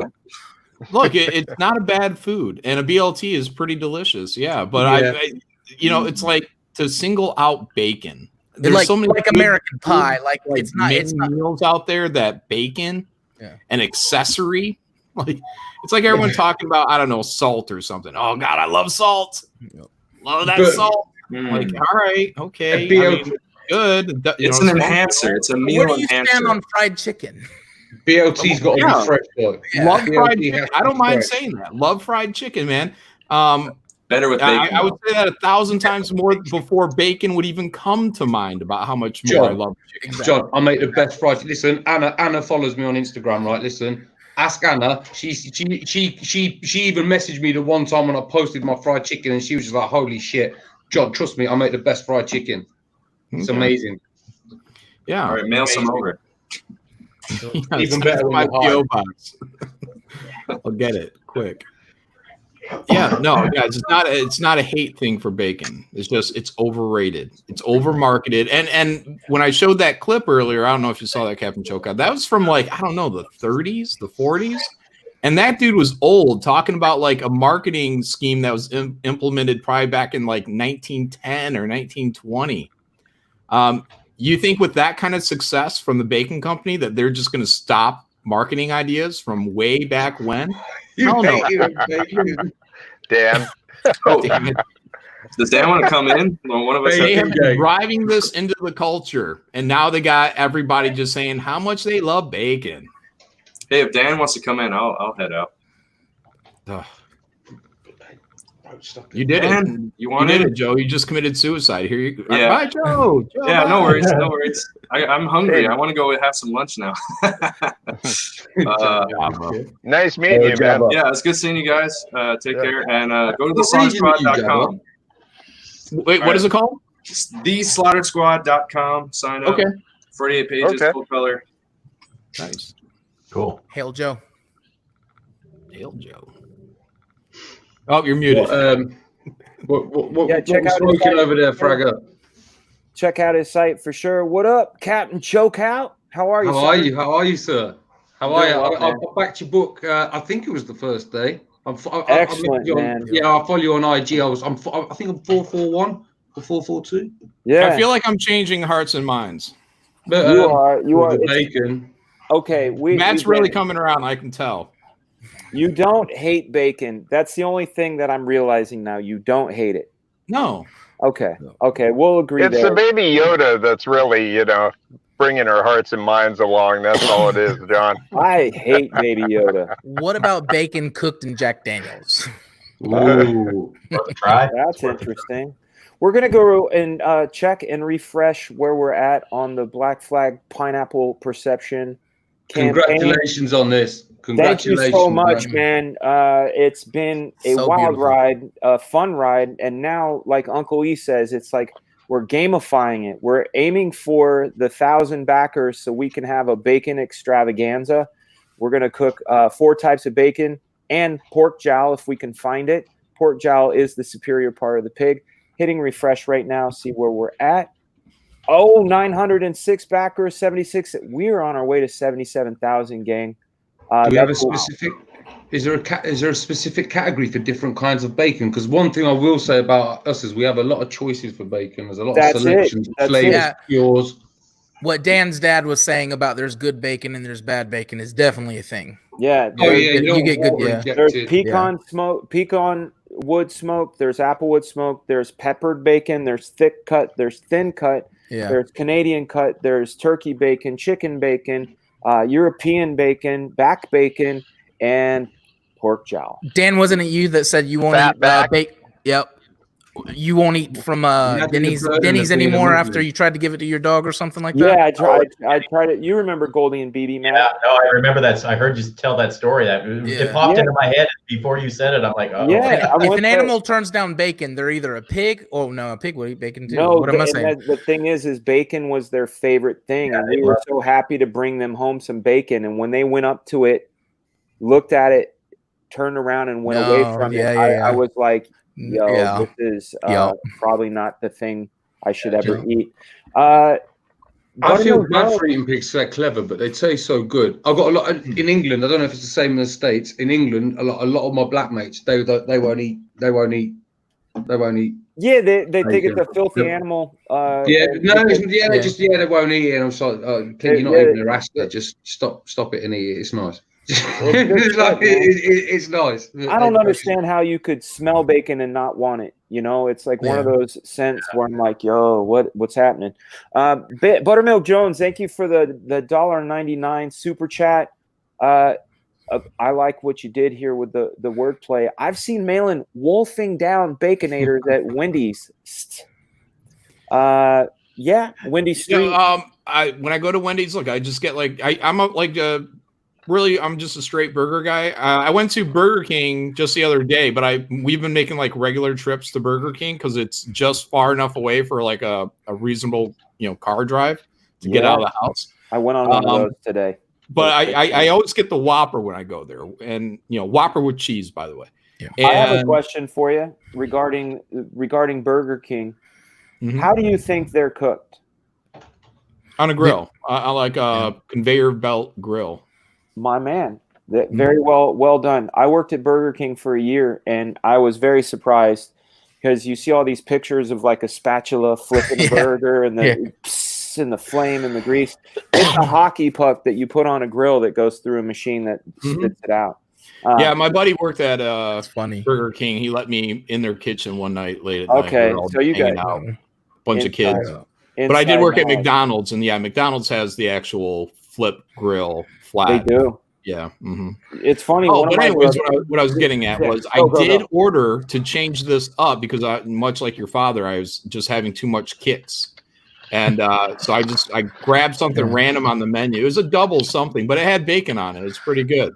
But you know what else is pretty good? When you add cheese to like a Whopper. I mean, true. One new ingredient is new ingredient, and it can accent it and be good for it. Yeah. Cheese and bacon. Depends on the kind of cheese, though. Do you guys remember when they had the international chicken sandwiches at Burger King? You can get the Italian, the French, the American. You guys remember that campaign? Yeah. Yeah, you got all you young kids are like, huh? You can get one with marinara sauce and mozzarella cheese, and that was the Italian. The French one was on a French roll with Swiss cheese, which is really weird, right? They call it the French, and of course the American was the standard one that we have every day. I don't know. You know what? The best burger that McDonald's ever had had bacon on it. I think it was a Canadian round bacon or whatever it is. Yeah. And it was called the Arch Deluxe. And it had its own sauce. It had its own bun. This thing was freaking delicious. And they stopped doing it because I think it was too expensive to make. But probably. I would eat the crap out of those. You can just never go wrong with a Big Mac from McDonald's. You know, like no matter how often I go there, it's just always a Big Mac every time without fail. Big Mac. It's sauce. I do hacking. I hack McDonald's. First off, I think they're a bunch of cheap bastards who sell us garbage. That here we go. I know. Here we go. But when I do go, I hack them. I go and I get their dollar menu. I get the McDouble, but I have no cheese for $1, and then I get 2 of them, and I make a quadruple. But then what I ask for is I ask for some barbecue sauce, like chicken nuggets, because they sell it to you for $0.10. I put the barbecue sauce inside that 4 burger. That's the best burger at McDonald's, and it cost me $2.10. See, we don't get charged for the sauce. Two McDoubles. Do you take one of the buns off? Like top bun? Yeah. I take both. It's 4 patties. I would like when I lived in the States, like McDonald's would be like I'm in the middle of fucking nowhere. I'm starving. There's literally nothing else. This is where I'm going. McDonald's would be the like when I lived in Vegas. It was In-Out Burger without fail. In-Out Burger. That's good stuff. Yeah. Like, do you know how many of my mates have gone Vegas, right, to party or whatever, and I tell them, "Oi, go In-Out Burger." The messages I get back like, "Oi, bruv!" I told you. I told you. Yeah. It's an institution. In-Out Burger and Five Guys. We've got Five Guys in England now. I like Five Guys a lot. Five Guys is good. But before it was here, I say the same to people like you go Five Guys or you go in an Out Burger compared to like a McDonald's because here you've got realistically apart from like your boutique ones in your own town, you've got like McDonald's, Burger King. Yeah, that's it. That's it. Do you know what I mean? And like as you know yourself, being Americans, that's just. Do you guys have Culver's? Huh? We do. Yeah, with the custard, the frozen custards, the butter burgers. No, we don't have them. Yeah, butter burgers. Yeah. Those are really good, man, because they make everything fresh to order. So you don't just drive up, pay, get your food, and go. You have to wait in the parking lot with a tag on your car because they're making it right when you order it. I came back from America 17 stone. That's something like 260 pounds or something, I think. Yeah. Oh, you put it on, huh? You put I'm 5'11", right? I'm usually 13. I'm 13 and a half stone now. I came back so fucking fat. Oh my God. I couldn't stop. I just couldn't stop. And good food in Vegas. I love it. I'd still be like it now. I love it. I can't help myself. No self-control. We're here. I usually go to Carl's Jr. personally. So. Yeah, oh God, I love Carl's Jr. You see, look. Isn't that the same as Rally's or something else? Hardee's. Oh, right. Okay. Yeah, we got Hardee's down. We have turned into the food channel. They got better burgers. I have to work so hard, like at the gym, walk and everything. Otherwise, boy, woo! Yeah. You know, the thing that's really sad about success sometimes is they do this thing called cost reduction. And the rumor has it that McDonald's, before they got cost reduced, was almost identical. I've heard this from people that used to eat there, older people, that McDonald's used to be identical to In-N-Out. It was made to order, fresh fries, hand-cut fries. Everything was delicious. And then, Ray Koch got a hold of it. And yeah, did you ever see that Michael Keaton movie where he plays? Great movie. It's good. It's actually good. The Founder? Is that I got to check it out, man. Yeah, it's good. You know what I can't get my head around, right? And I know I'm going to get probably fucking slated in the chat by the Americans by this. I don't get the big deal with Chick-fil-A, man. Dare I say it? I don't get the Polynesian sauce. Yeah, I'm with you. When we went to Burger King, there's a Chick-fil-A right across the street, and they were packed. And I was like, "Holy crap!" Because I've gone there, I've eaten. I'm like, it's like bacon. It's like there's marketing behind that Chick-fil-A because it's good, it's fine, but that looked like it was 20 cars deep. I'm like, are you kidding me? I'm with you, dude. How about Sonic? I'll tell you what wasn't overrated was that damn Popeye's chicken sandwich. My wife forbade me to eat anymore. I never tried that one. Oh man, it's stupid good. There's got to be crack in it. It's something. I never tried that one. Oh, that's good. But Sonic, I think, is overrated. Sonic is garbage, except for Sonic's their garbage. They've got good shakes though. Sonic's got good shakes. Yeah, and good shakes. Their cherry limeade is pretty bomb too. Do you guys got a Memphis? But A their what? food, nah. Memphis barbecue. Ooh, a good burger joint. I know there's if one you're in still out in Vegas. California, is the Hat in Brea. Oh Holy shit, John! Oh, that's Yep, right. the Hat. You visited with Rob because you're talking Matt Yackey. If my wife was in this room and you said the words "the Hat," she would be like, "We're moving back." Like she'd be really upset. Yeah. Pastrami burgers. Yeah, bro. my wife, she ate meat back then when we lived there, and that's what she got was the pastrami burger all the I didn't time. know you lived in the OC. How long were you out there, dude? Well, 2003, 2005, I guess. Dude, yeah, I used to work at Image Central. I didn't even know Did you that, guys man. ever do cronies? I don't know what that is. Cronies is kind of the competitor to the Hat. No. They do pastrami sandwiches and things over there in Burbank. Okay, well, So, if I'm gonna get pastrami and I'm going that far west, I'm going to Cantor's. I made my own pastrami. I got the smoker and everything out back. What kind of smoker do you have? I got the Bradley. It's an electric one, so I can just load it up, load the pellets up at the side. So Yeah. I'll brine the brisket for like a week. Does everybody have the munchies on this channel? I mean, oh, listen, I'm high as fuck, man. That is all right if I smoke. Is that okay? Yeah, this is what I do. I grab this. I do this. This is funny. Wait, I do this. Oh, I thought you was gonna play the bacon. And then no, I wish I could because I can't do it in StreamYard, only Switcher. And then I just come back. Right. No harm, no foul. See, Dan was talking about marijuana and smoking it, so it's a natural way of going into progression with the snacks. That's all it is. It doesn't give me the munchies though, you know. Honestly, So if you guys go to the Hat, what you have to do is when you order the fries, though, you get the gravy on the side because when you ask for it on the side, they put it in this big ass cup. If you get it on the fries, Where's the Hat? Yeah. Right in Dan, California. Are you in California now? No, I live in the UK, but I used to live. I've lived in Vegas and I've lived in West Palm Beach, in just up from Miami. When they legalized pot, did they allow you to grow one plant? Because I do aquaponics. I would love to grow a plant. I'm waiting for it. Oh, if they legalized pot here, I'd put it everywhere I could. It'd be everywhere. You know, see that movie, The Gentleman? It'd be like it'd be like that. Yeah. Welcome to my grow. But no. I just buy it off some shady dude down the road. Yeah. What about California? Do they let you grow a plant? Yes. Yeah, Oh, you can. sweet. You can. Yeah. I think there's a number of plants and how much you can have.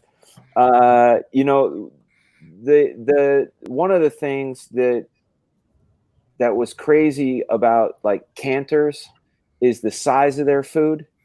If you guys have ever been to Cantor's, I'm reading this and I all of a sudden I'm really blazed up. It's wonderful. Matt Yackey, get over here. Smoking a blunt after might be cool if I hop in there and is opening. You're a boss. John Carter, yeah, we'll get you in here. No problem. I'll pop out for him. Okay, Mr. Bruce. Nice meeting you, AKA Gary. Leg Kick, man. Nice you're the talking to you, man. John. You're the man. Love seeing you, dude. See you on the stream maybe later tonight, dude. Absolutely. Gentlemen, have a good night. Take care. You well, dude. All right. And I'm going to use this vacuum. I'm going to pop out. I appreciate you having me on. I'm going to go get some wine. You got it. John. I know you're going to go smoke one, dude.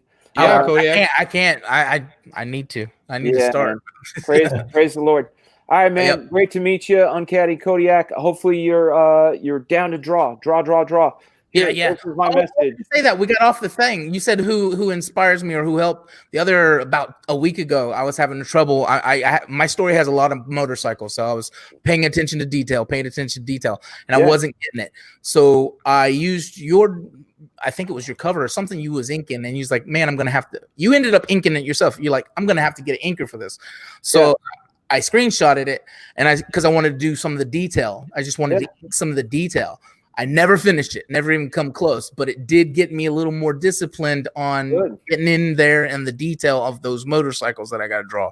So That's awesome. Yeah, that was Just think awesome to do. Think of them as shapes, man. That's it. They're two triangles next to one another, with a shape in the middle of it. Like that's the two wheels and the thing. I grew up on motorcycles and just I love break them into big shapes. That's the secret, man. All right, bye, you guys. All right, be well. Did Matt Yackey kick himself? I'm here. No, Can you hear me? who's gone? Oh, Captain Chokeout. There he is. Oh, Patty, what's happening, man? Hey. And then where did Captain Chokeout go? What the hell? That was weird. He was here, and then internet might have kicked him. Okay. Oh yeah. Sometimes that. Oh, there he happens, is. like a pole There's kick, Captain Chokeout. You have Virgin? Do you have Virgin? Is that what you're on?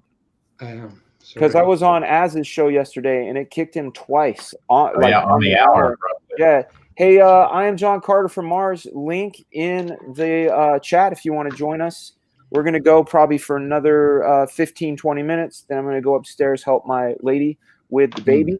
And then I'm going to be on a stream. I'm going to find the name of that stream. I keep forgetting what the name of that stream is because it's got a lot of words in it. A lot of words, guys. All right, guys. You know, I caught the stream the other day with Liam drinking the vodka.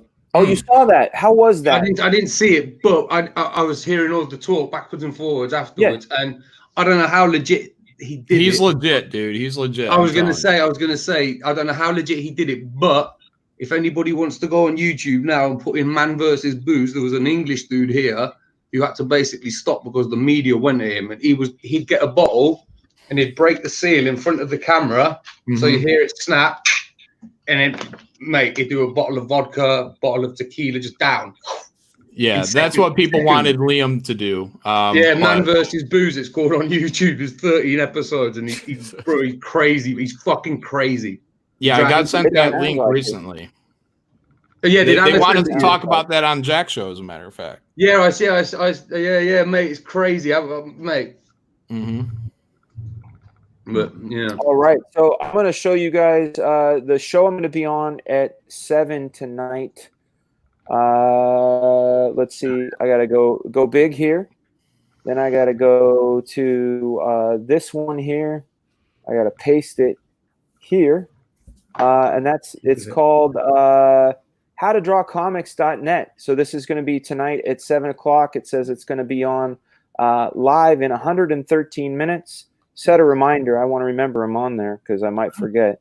And then I'll be on another show tonight at 8 o'clock. So they're gonna get me for a total of 1 hour, which is going to be fun. I've never done a stream short. Usually, like when we do Ethan's stream or we got the one going on like we have now, we've been going for 3 hours and 1 minute, which has been kind of crazy. You know what? Actually, I think I'm on that with you. Is Rob Arnold going to be on there? I think so because your name was in there too. You're going on at 7? Yeah, I had a show at 7, but I only had it tapped in my brain that it was with Rob Arnold. But yeah, I think that's it. How to Draw Comics. Yeah, Rob Arnold and Dan Frega. Yeah, that's us, dude. So that's gonna be. I'm gonna see you later tonight. Do they draw on that show? What do they do? I don't know. Okay. Rob asked me. Oh no, Rob asked me if I wanted to promote or just chat. I'm like, just chat. I don't really have anything to promote. So I don't think they want anyone to draw. I don't know. I could, I guess. Down. I mean, I'm excited. And then I got another show. And that's the weird thing too. I've never had to manage this much information at one time. And I'm used to storyboarding a lot of stuff, but between working on the book, working on the streams, running the campaign, and then suddenly I did not know the campaign would do as good as it has. People are asking me to come on shows, and of course, I'm saying yes to everything, and trying to make sure nothing is doubled up. But your brain starts going, "Is that Wednesday? Is that Thursday?" You got to get a big calendar for your desk, Dan. Then just scribble things down. I'm used to keeping everything in my head, but you are absolutely correct. Well, that's going to be a lot of fun, dude. And then the other one that I have going on is with the mysterious Mr. E, the Drew, aka at the Drew Love. He does Captain Love, and I think his show is called Drew, aka Mr. E. So I'm going to be on his show tonight at 8:15 as well. Leg Kick, aka Mr. Gary Bruce, who is on his way to Boeing, who is just in the chat, asks, any projects coming up, Malin? Yeah, I got Graveyard Shift Volume 3 will be launching mid or late June, I'm probably guessing right now, and all that's in development. And then in the fall, I'll be launching my Project Thundar, and that's a placeholder name for a project that I'll be writing and drawing. That's awesome. Thank you so much, Leg Kick, for the $2 super chat. Jason Bascom, how are you, sir? Welcome. All right. Good to see you again. How are you? Doing well. If you guys haven't yet, how can they find your Instagram? Is it just under your name? Yeah, it's just my name, Jason Bascom. Awesome. So, I also have Twitter and all that crap, but Instagram is mainly where I'm at. That's where we can see your really cool artwork. Hey, thanks, man. I appreciate that. I love your ink style too, man. It's it reminds me of like the early turn of the century, not this century, but the old like Arthur Rackham and those guys. Really cool stuff. Yeah, I'm really influenced by Wayshack. I'm working on this one a little. Oh yeah, Wayshack's fantastic. I was working on this a little bit. Let me make you big. Yeah, look at that. Nice. So, really so cool. I saw you working on the skull earlier, the hand holding the skull. I think that was one of the things you posted. Yeah, because well, I'm working on my comic book, which is mainly digital because my eye sucks. But I do the wacky stuff traditional because it's a little more fun. So yeah, well, obviously you want as much organic material as you can when you do the wacky stuff. There we go. This is the later on today, Miss Drew, aka Mr. E. I'll be on that show tonight at 8:15. 7 o'clock I'll be. Well, it's so cool to find out with Mr. Malin on Creator Spotlight on howtodrawcomic.net. So if you guys want to check those out, set your reminder. We're going to be talking about comic art, talking about Black Flag. I'm probably food. The way this is going. I know, man. And not bacon. We all love food. Yeah, I remember. I remember back in the day. Sorry, Dan. Man, no, go ahead. You. No, I just remember back in the day, we would always be talking about like when you did your Inktober things, we'd all be talking about food and talking about like different streamings to do. We like kitchen streams. We need to do a kitchen stream. That would be great. I'll tell you who is probably the best cook, and I'm actually making challenges for my man, even though he's not throwing down the challenge, but. The best cook in all of comicdom is Ali Garza. And also Freddie. Well, I don't know how good of a Freddie Williams is. I don't know how good of a cook is, but his wife Kiki is an incredible cook too. If you follow her Instagram, you can see some of the things she makes. But I think a comic book cook-off would be massive because everybody loves food. We all here love comics. I think some sort of cook-off would be awesome. Maybe we can set one up for the Fan Fest. Not chili, because I don't need it. No. Mentions are already barbecue. A barbecue? Yeah, maybe. I make good barbecue, yeah. Yeah. What do Texan. you do?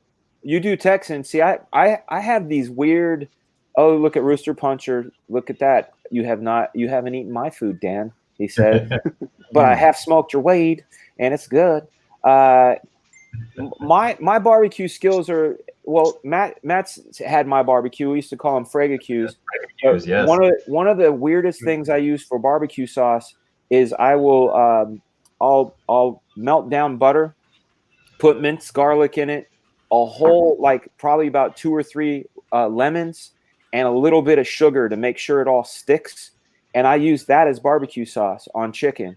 And it crystallizes on the outside, so you get the crunch of the chicken and the tanginess of the lemon and that garlic. Oh my God! I always use Dr. Pepper. Dr. Pepper, what a good idea!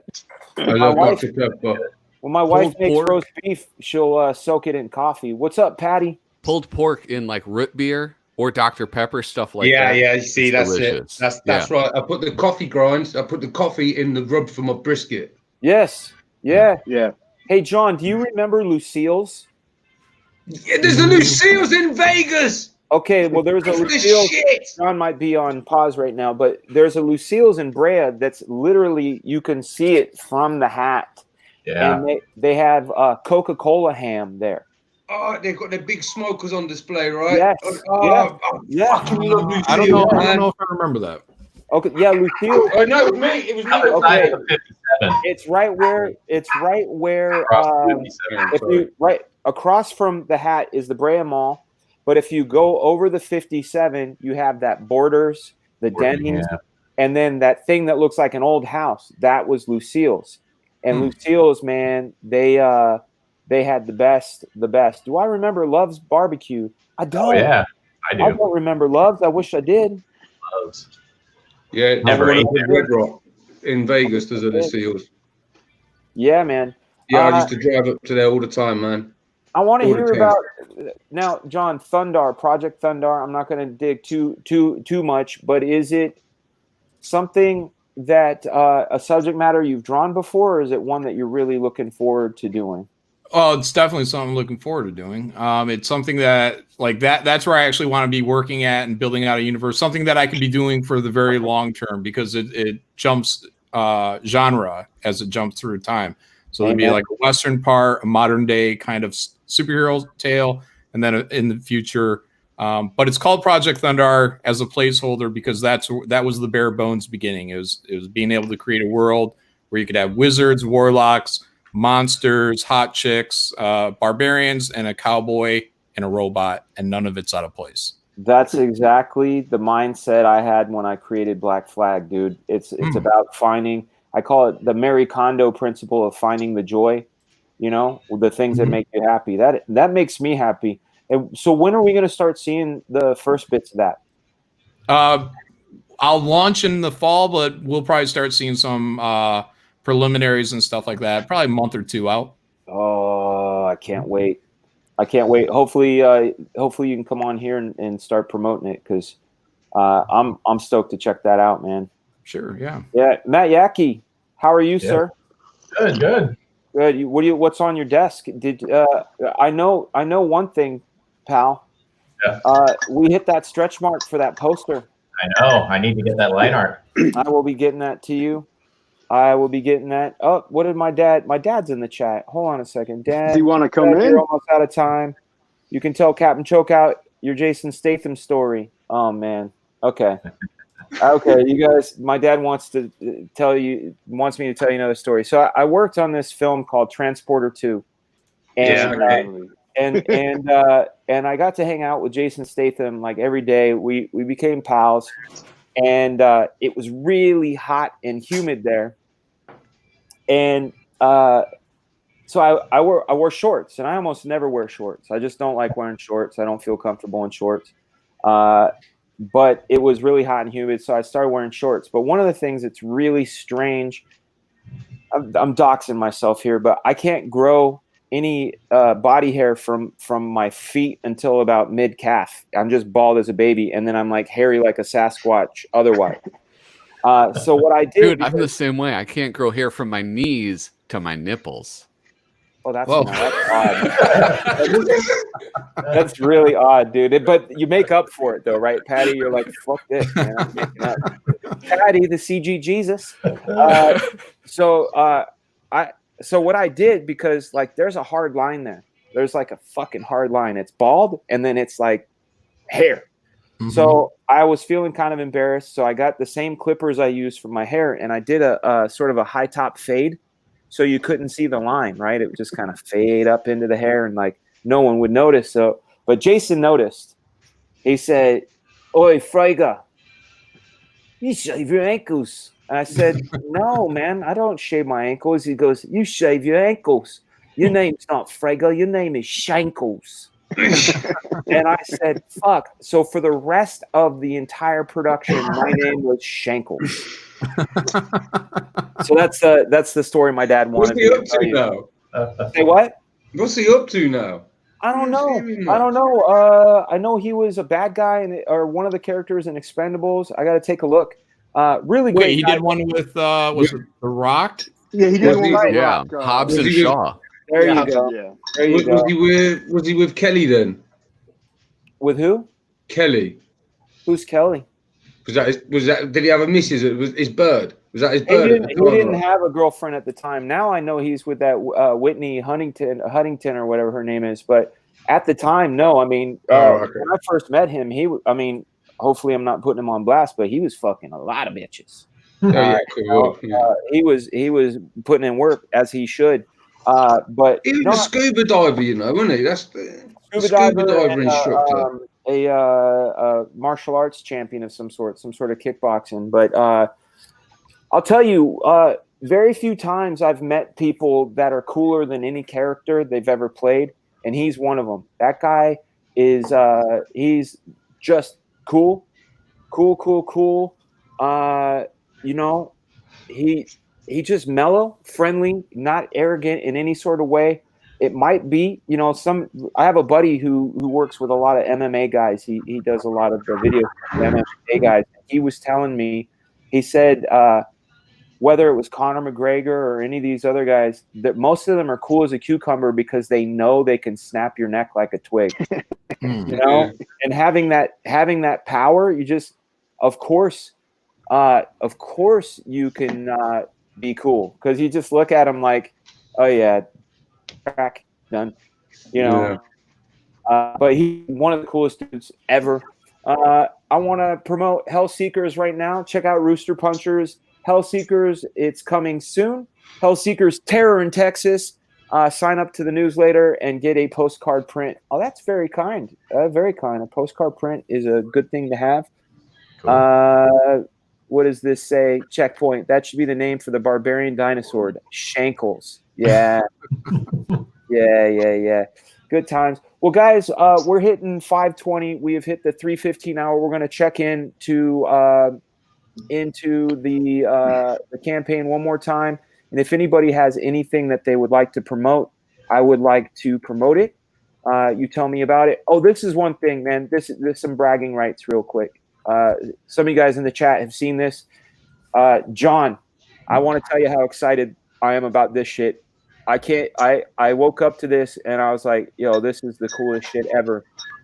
If you go on to Indiegogo right now, not even signed on with a browser with no history, this is happens that Black Flag Pineapple Perception is the #1 popular project on Indiegogo right now. Yeah, awesome. Which is that's what makes me feel like I'm in a coma.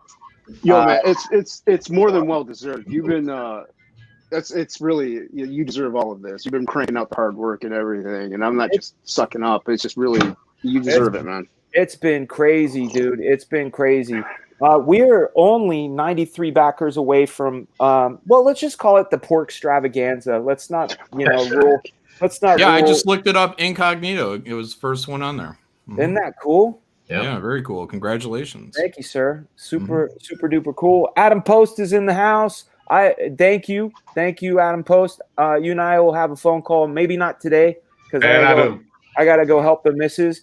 You guys need to check out College of the Dead if you haven't on Indiegogo. Let me look it up right now so we can pull it up so you can take a look. I got a pre-launch out there. My book's called Absolute.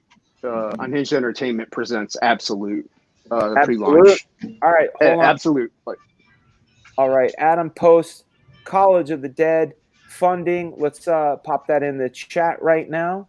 I keep calling it the chat, but the panel. I was torn between the two covers with that. Yeah, College of the Dead Graduation Day comic book by Adam Post. They are 681,000 over their percentage over their goal. Nice. Go to college costs you an arm and a leg. All new. Full color comic, 48 pages. Ships in June. That's right. 2 months from now. You've got the prequel comic, Arm and a Leg. $50 featured. The graduation cover. Really cool cover, man. That looks good. It reminds me of high school. Dun dun dun dun. Except I think I'd rather pay an arm and a leg than my student loans. That's for sure. Oh, amen. Amen. Yeah. The script, pencils, inks, colors, and letters are all 100% done. That means they are getting printed and hooked up. Adam has showed us all some prototypes that look very excellent. Look at that. Hello. Look, she's got the banging body. This is where I was in turmoil. She's got the banging body. So you can see, look at the midriff there. You know what, dude? They are eating the wrong place. Yeah, you for real. But the all blonde right. one, the blonde bird's better looking. Yeah, that's a bummer. That's a bummer. We got the college She's bound got the body, the by blonde's got the Narwhal. face. Right. Yeah. Well, go downtown is what I say. They haven't hit her yet, but you know they haven't hit her yet. Look at this Narwhal cover. Very, very anime inspired. Very excellent. Get one of everything plus the prequels. What a awesome perk to be checking out. That's Adam Post's College of the Dead. That's now, awesome. Now tell us again about your pre-launch campaign. My book's called Absolute. It's like alien invaders take over, disguised as like our saviors, pretty much like the coming of Christ or whoever religion you follow. Yeah. And these group of a couple of people, they all come together eventually accidentally to try to overthrow them and take back the rightful planet and just how it should be. How many pages? Right. I was initially doing it as issues. So right now I have 3 issues done and I'm working on the 4th issue now. So it might be even 100 pages. That's excellent, man. It's all black and white because I'm doing the whole thing. Yeah. By the way, can I just say it's I think it's amazing your dad's in here just like banging in the chat as well. I think it's fucking fantastic. Yeah. Like honestly, he's a cool dude, man. And he was on the stream. Yeah, he was on earlier. I want to say, and I want to thank him publicly so he knows how grateful I am for this. When I was a kid, we used to have a little chicken farm. Not a big acreage, like maybe half an acre of land, but we had chickens, geese, and ducks, and they needed tending to. And we would get up, crack of dawn, do our chores. Like I would tell my kids, and they don't believe me. It's like I walk 5 miles uphill both ways to go to school. But this is legit real. We would get up really early, take care of the chickens, the geese. We had doves, we had pigeons, we had guinea pigs, dogs, cats, fish. We had everything. For a while, we even were babysitting somebody's horse. But a lot of work, and we did a lot of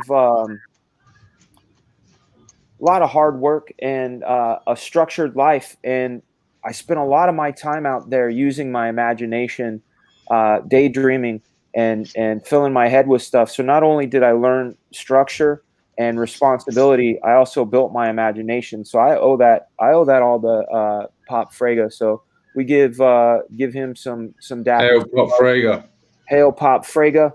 Props to the Pop. Props to the Pops. And if you ever get up to Northern California, drop him a line. Let him know you're in town. He'll make you the best cup of coffee you ever had in your life. Just be near somewhere where you can pee 10 times like a fucking racehorse. Next time I go to California, I'm going kumquat stealing. High as fuck. Oh yeah, there's nobody going to steal kumquats except we need to get like an actual recipe. I mean, if he like measures out everything, I'd love to try to duplicate. Yeah, he was being cagey with his ways. I've watched him. First off, he does buy his own beans. He roasts his own beans. He doesn't grind them until he makes the coffee. He puts it into the espresso machine, but then I know you count the grains, Dad. Don't say you don't. He measures out like certain amount of salt, and he does a thing to the milk and does a thing with the sugar, and then he hands it over to you like here's some artwork. He goes, hey, here's your coffee, and it literally is the best cup of coffee you had. But I think he also puts like whatever the piss equivalent of X-Lax is. He puts that in there. That might be why he's counting grains. It might not be salt. You see. I put salt in my coffee. Nobody I know puts salt in their coffee. Just a little pinch. I learned that from an old Jamaican. Yeah, a little pinch of salt. But my ex's grandmother in Florida, she grows coffee. She not like, obviously massively, but she grows enough for herself in her backyard, and her coffee used to be unreal. That's an old Cuban lady. Unbelievable. Unbelievable. What they do up here in Minnesota is they put an egg in their coffee as they're brewing it. Egg drop coffee. Yeah. And egg. Well, allegedly, what it does is it like removes the acidity and it makes it smoother. But yeah, you need like a percolator or something. That's you almost can't do it in like your Puerto Ricans and cheese. In or out the shell? I know. Forgive me if that Out. sounds fucking Out. stupid, man. Out the shell, right? Out of the shell. So like a percolator type thing. You can't do it with like pour over coffee, but you'd crack it in, and then as the water boils, the egg cooks. You don't eat it. You don't eat it. It's waste at that point. Anyway, then you just pour out your coffee, and it like reduces the acidity. My dad says it's because the eggshell kills the bitterness. It There you go. absorbs the bitterness, so it probably smooths it out, so it's more like. So you need it in the shell, then, like you put the egg in whole. I Then, always right? assumed they cracked it, but maybe I don't. I mean, not maybe. I don't know what I'm talking about. Look at I your don't dad know what with I'm talking. the Alf, and the Alf is wearing a Hooters shirt. And my dad is gangster, you guys. You don't understand. He was all being nice, but look at that shit, dude. That's awesome. I love it. Yeah. I love it. That's what I was going to say. Maybe does it absorb it or neutralize it? The calcium in it. I don't know. Maybe. I don't I'm know. not sure. I wanted to say what's up to Vinny Art in the chat and talk Vinny. about his book, Through the Woods. Through the Woods is an investigation reporter caught in the middle of a ghost story. A tale that began 100 years earlier. Vinny, I haven't even heard how you say your last name, and I know sometimes the two L's. Tartamella. It's Tartamella because I know sometimes the Latin way 2 L's is a Y, so Tartamella. But Tartamella, he's a fine Italian man. Let's take a look at the artwork. Those are some videos. Oh, that's Kelsey's advertisement for it. Yeah, Kelsey did a nice advertise. Let's just watch it, guys. I love booty. Yeah.